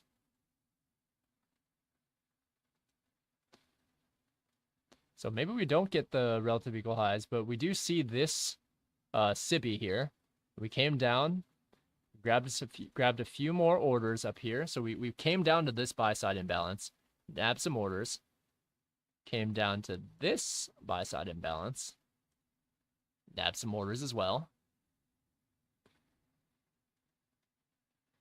So far it's still holding here. If we get a really big push down below new day opening gap here, that's when I would consider closing my trade. I think that's reasonable because then we can see the trade has failed. If we see this remain open, that would be ideal with this kind of a move higher. We want to see this gap remain open so that we can treat it like a breakaway gap. Now it's not. It's you can kind of see how we came out of a balance price range, came back into it, fair value gap up higher, came back into that fair value gap. So we would like to see this fair value gap remain unopen or untouched, right? If we are bullish, then that's what we were looking for. Now, it might not give us that, given where it's at right now. It looks like it's going to sell off a little bit, but yeah, that would be if this new day opening gap doesn't hold, then we're likely going to sell off a little bit, right? Lions Fit, second fair value gap. It's important, not the first. Sorry, second fair value gap gave us market structure shift. Let's go see.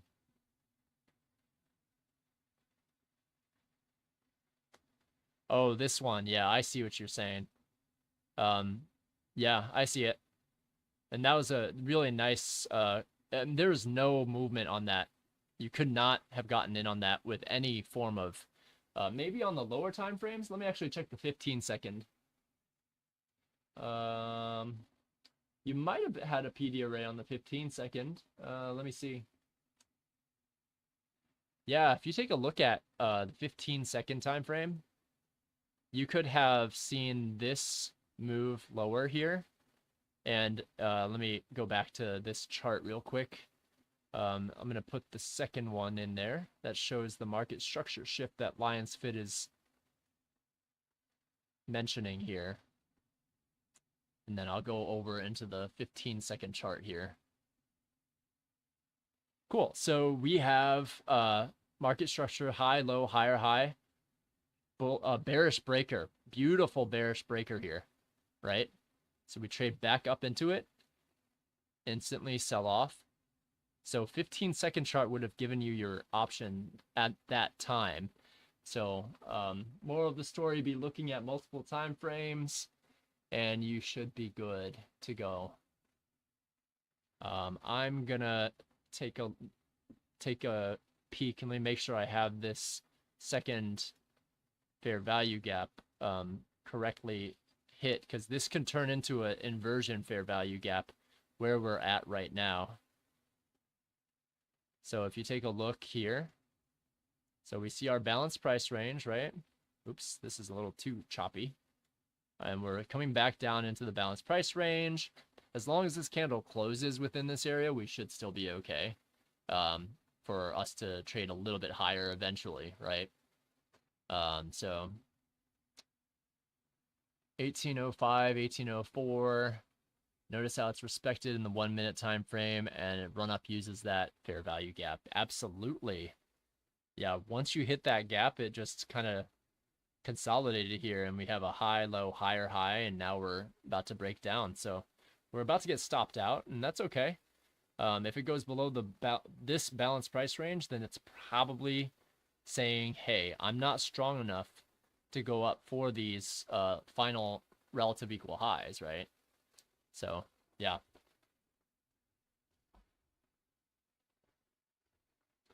But if it stays within this balanced price range, and in actuality, you probably want to like keep it below here, below this wick, the midpoint. In actuality, if it stays there, then that's totally reasonable. It can go down to the bottom of this balanced price range and pick right back up. In fact, there were more orders that were still here. There are more orders that were still here. So as long as we aren't closing below this, we still are okay. But it does look like it's turning over a bit. So once we start seeing closes beneath here, it's probably okay to just stop out and see what happens next, right? That would be plenty of a trade. That'd be more than what we would need, and plenty for the day. That's for sure. Notice how it's respected. Oh, yep, absolutely.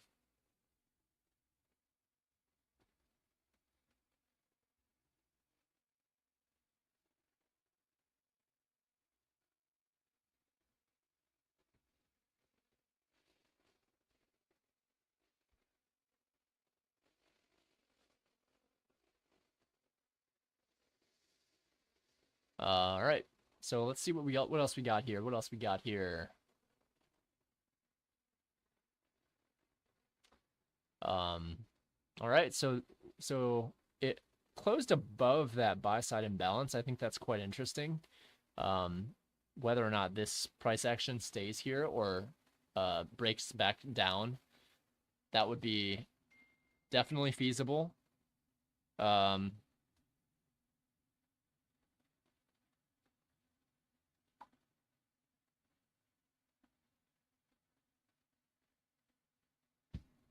And for it to head lower, it could definitely take me out here. I mean, if I was prudent with my stops, technically I would keep it way down there, but if it's gonna go head lower to stop me out there, then it's probably gonna head even lower.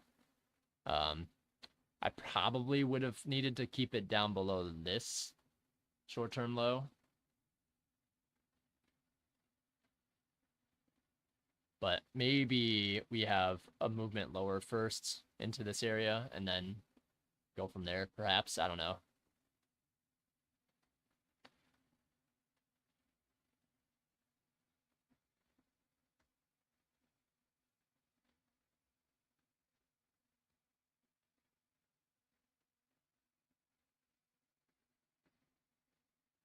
So let's see.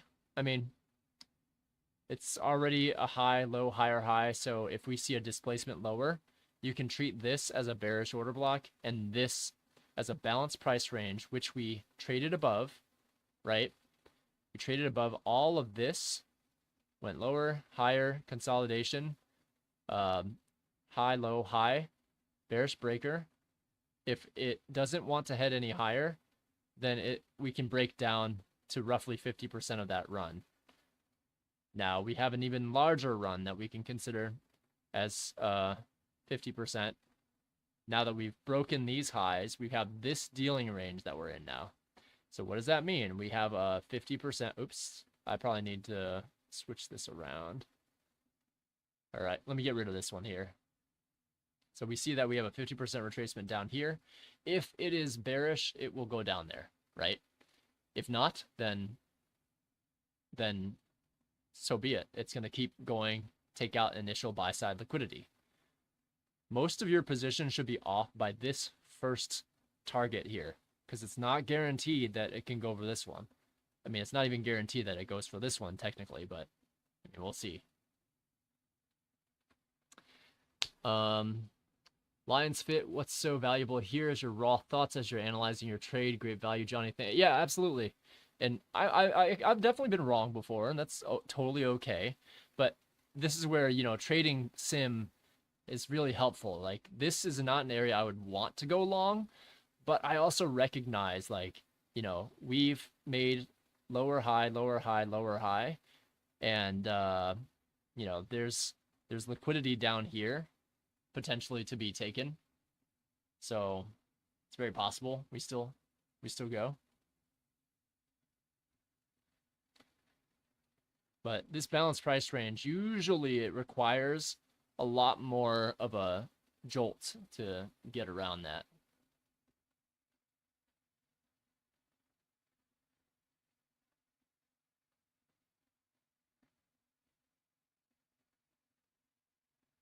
So now all these longs, they've taken their profit, and now they're trying to short out any of these old longs, right?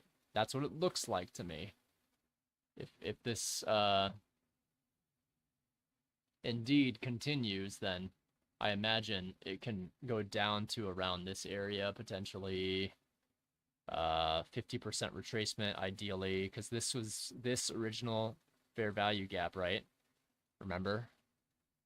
We had this over here, and that's right below that 50% mark, and there's volume imbalances there, and there's this fair value gap. So there's a lot of confluences around here, which would merit a retracement for us to head higher to take this out sometime later down the road.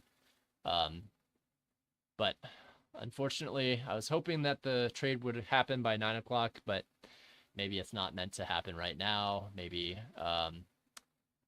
there's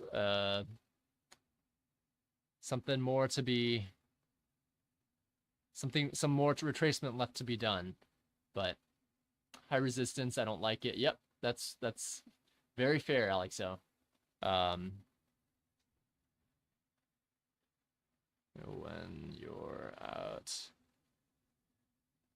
So, lesson learned: when you see a couple of relative equal highs taken out, and you see spikes, chances are you're gonna see a reversal, and doesn't necessarily have to go in your favor here, but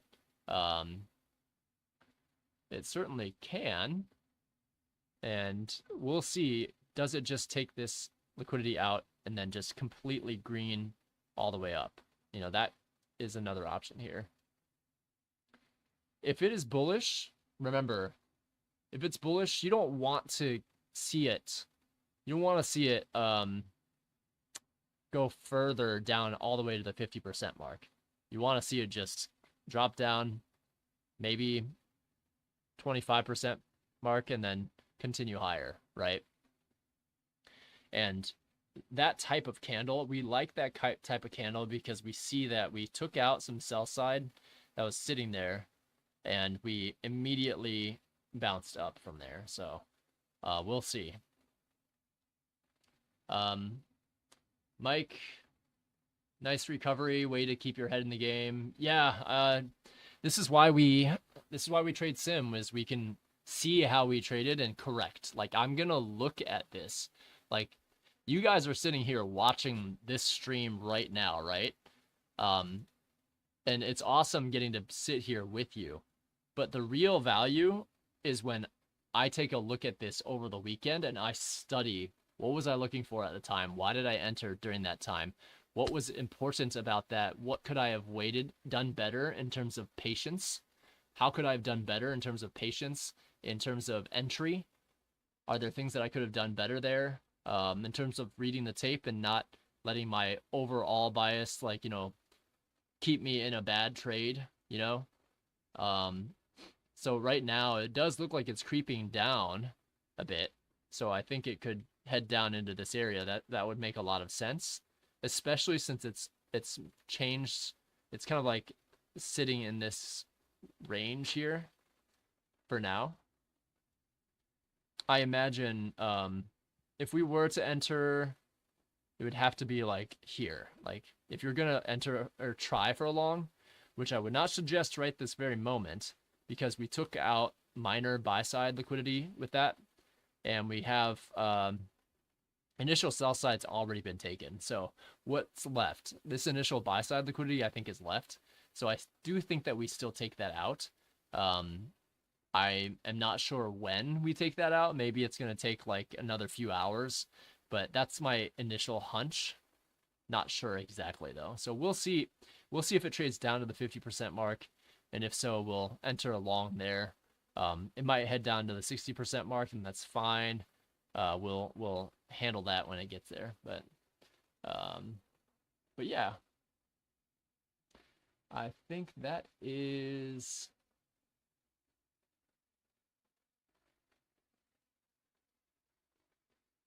I think that is it.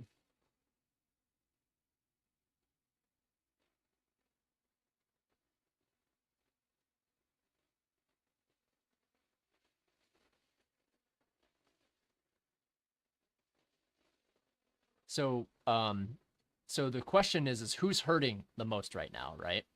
Ever since we opened, we had shorts, short like crazy, right? Every time price brought it up, they were shorting into it, shorting into it, shorting into it, shorting into it, shorting into it, right? This run got a lot of shorts off sides, right? Caught them with their pants down. So, a lot of those shorts potentially are taken out now. There are still some shorts that are holding this off. So the key question here is, okay, now that we have, and I'm going to borrow one of these over here. Now that we have come down into that 15-minute buy-side imbalance, and watch this too, by the way, this is really interesting too. So take the 15-minute imbalance here, right? And draw a fib so you can swing grade this thing so you can see where the 50% mark is. Roughly, roughly it happens to be around, around this area here. So we can let's drop a 50% mark around here so that we can see it without using the fib itself, right? You want to note something here, that price did not reach the 50% mark of this fair value gap. Now, I don't know if it will in the near future. Maybe it drops down below that, but we still have 7 minutes left of this 15-minute candle, so it could just die here too. I don't know, but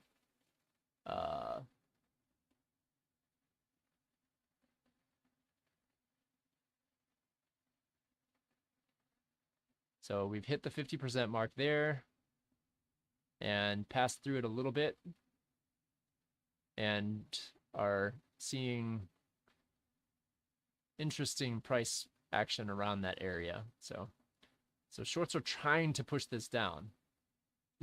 That's obvious here.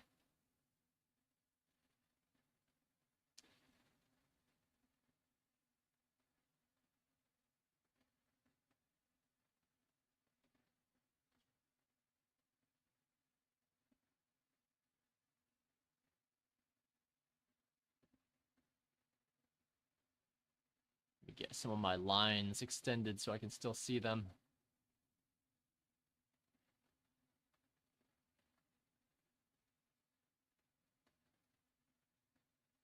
Let's go all the way.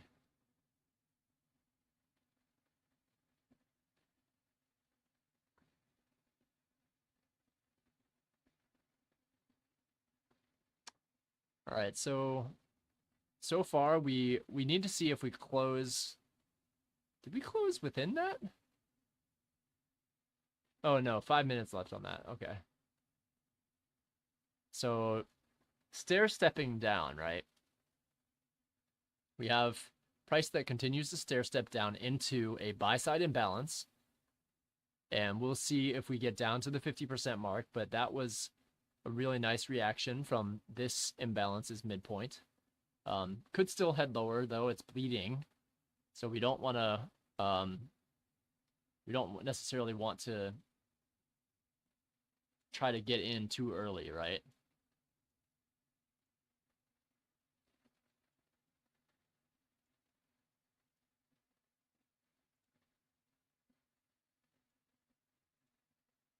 So we came down, we touched the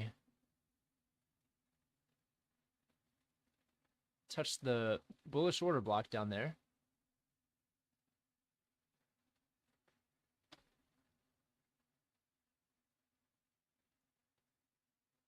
And we were able to bounce from that spot. So let's see if that holds. If we're bullish, then we would expect this down close candle. We should expect price to close no. Oops, that's not what I want.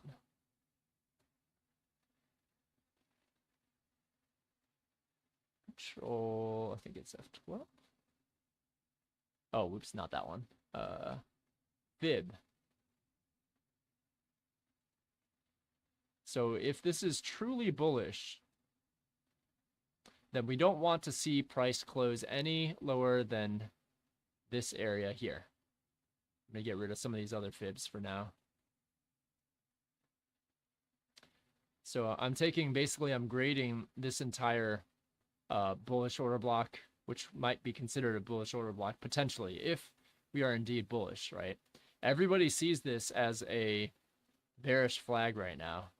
Everybody sees it. So what would market makers typically do? Well, I would take it down into a bullish order block like this.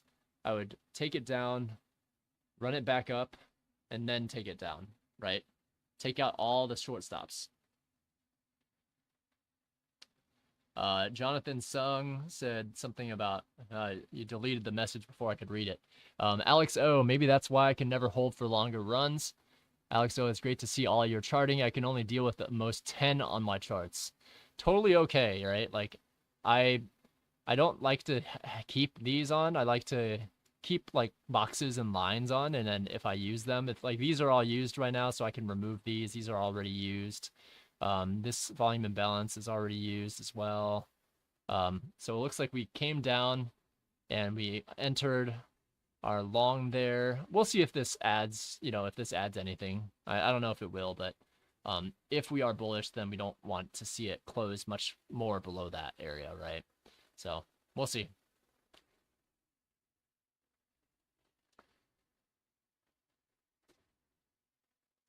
Let's see.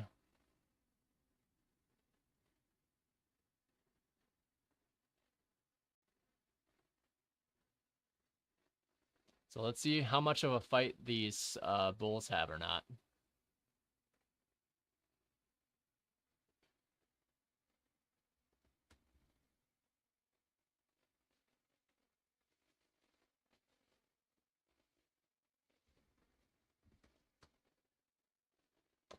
All right, so let's see what we got here. We will do the full pull at... Oh, let's do it here. So I don't know if this is going to work out, but we'll see.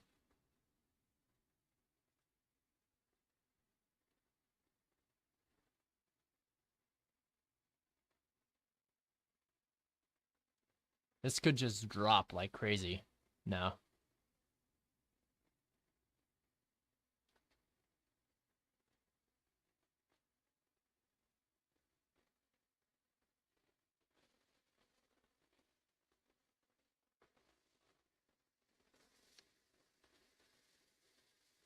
You kind of see how price is reacting here.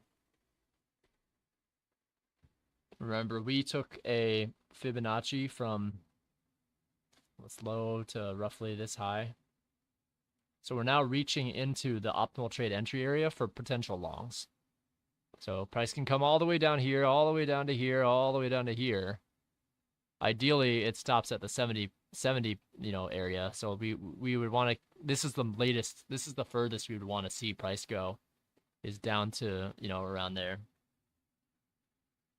We prefer that we see it just a big green candle. We see a big, nice, fast run up potentially to take out this high here. So we'll see. Okay. Let me close the stream down and I'll call you in a sec. All right, so Alex O, I missed it. What triggered your entry long? This would be something called optimal trade entry, Alex O. So I took a Fibonacci from the swing high to swing low. I'm using the low here. So swing low to swing high on the lower time frame, and this is the 50% mark. So this is basically a strategy called optimal trade entry, OTE. Doesn't always work, right? But it happened to be we had 2 discount buy side imbalances here. We also had a balanced price range low down here. So a return back to a balanced price range low for a potential market maker buy model. It's an idea, right? It could fail here. So it could fail, go further down. I don't know what's going to happen, but I do know, unfortunately, folks, I am out of time. But this is the trade idea. We think initial buy side liquidity is still going to get taken. So at the very least, 19,462. Take that, see what happens there, and good luck tonight. I'm gonna have to close down the stream because I'm out of time, but this is a really nice move if you're looking for longs as well. So thank you very much for staying on the call. Appreciate all of your insights, whether positive, negative, or positive or constructive. I think all of it is really helpful to see the different perspectives here. So I hope this was helpful in some way, shape, or form, but thank you very much for joining. I will try to let you know in advance if I can do more of these, but while the wife is gone, hopefully I can do some more of these. But thank you very much. It's always good to see you all. Thank you so much, and have a great evening, okay? I will let you know if, you'll know if this hits. You can see this. I'll leave this on and get stopped out if I get stopped out, right? No big deal. So good luck tonight. Take profit. If you took profit there, you might be able to get, forgive yourself if you can, not go red. Just try not to go red if you can help it. Take care, everyone. Have a good night. See you soon. Peace.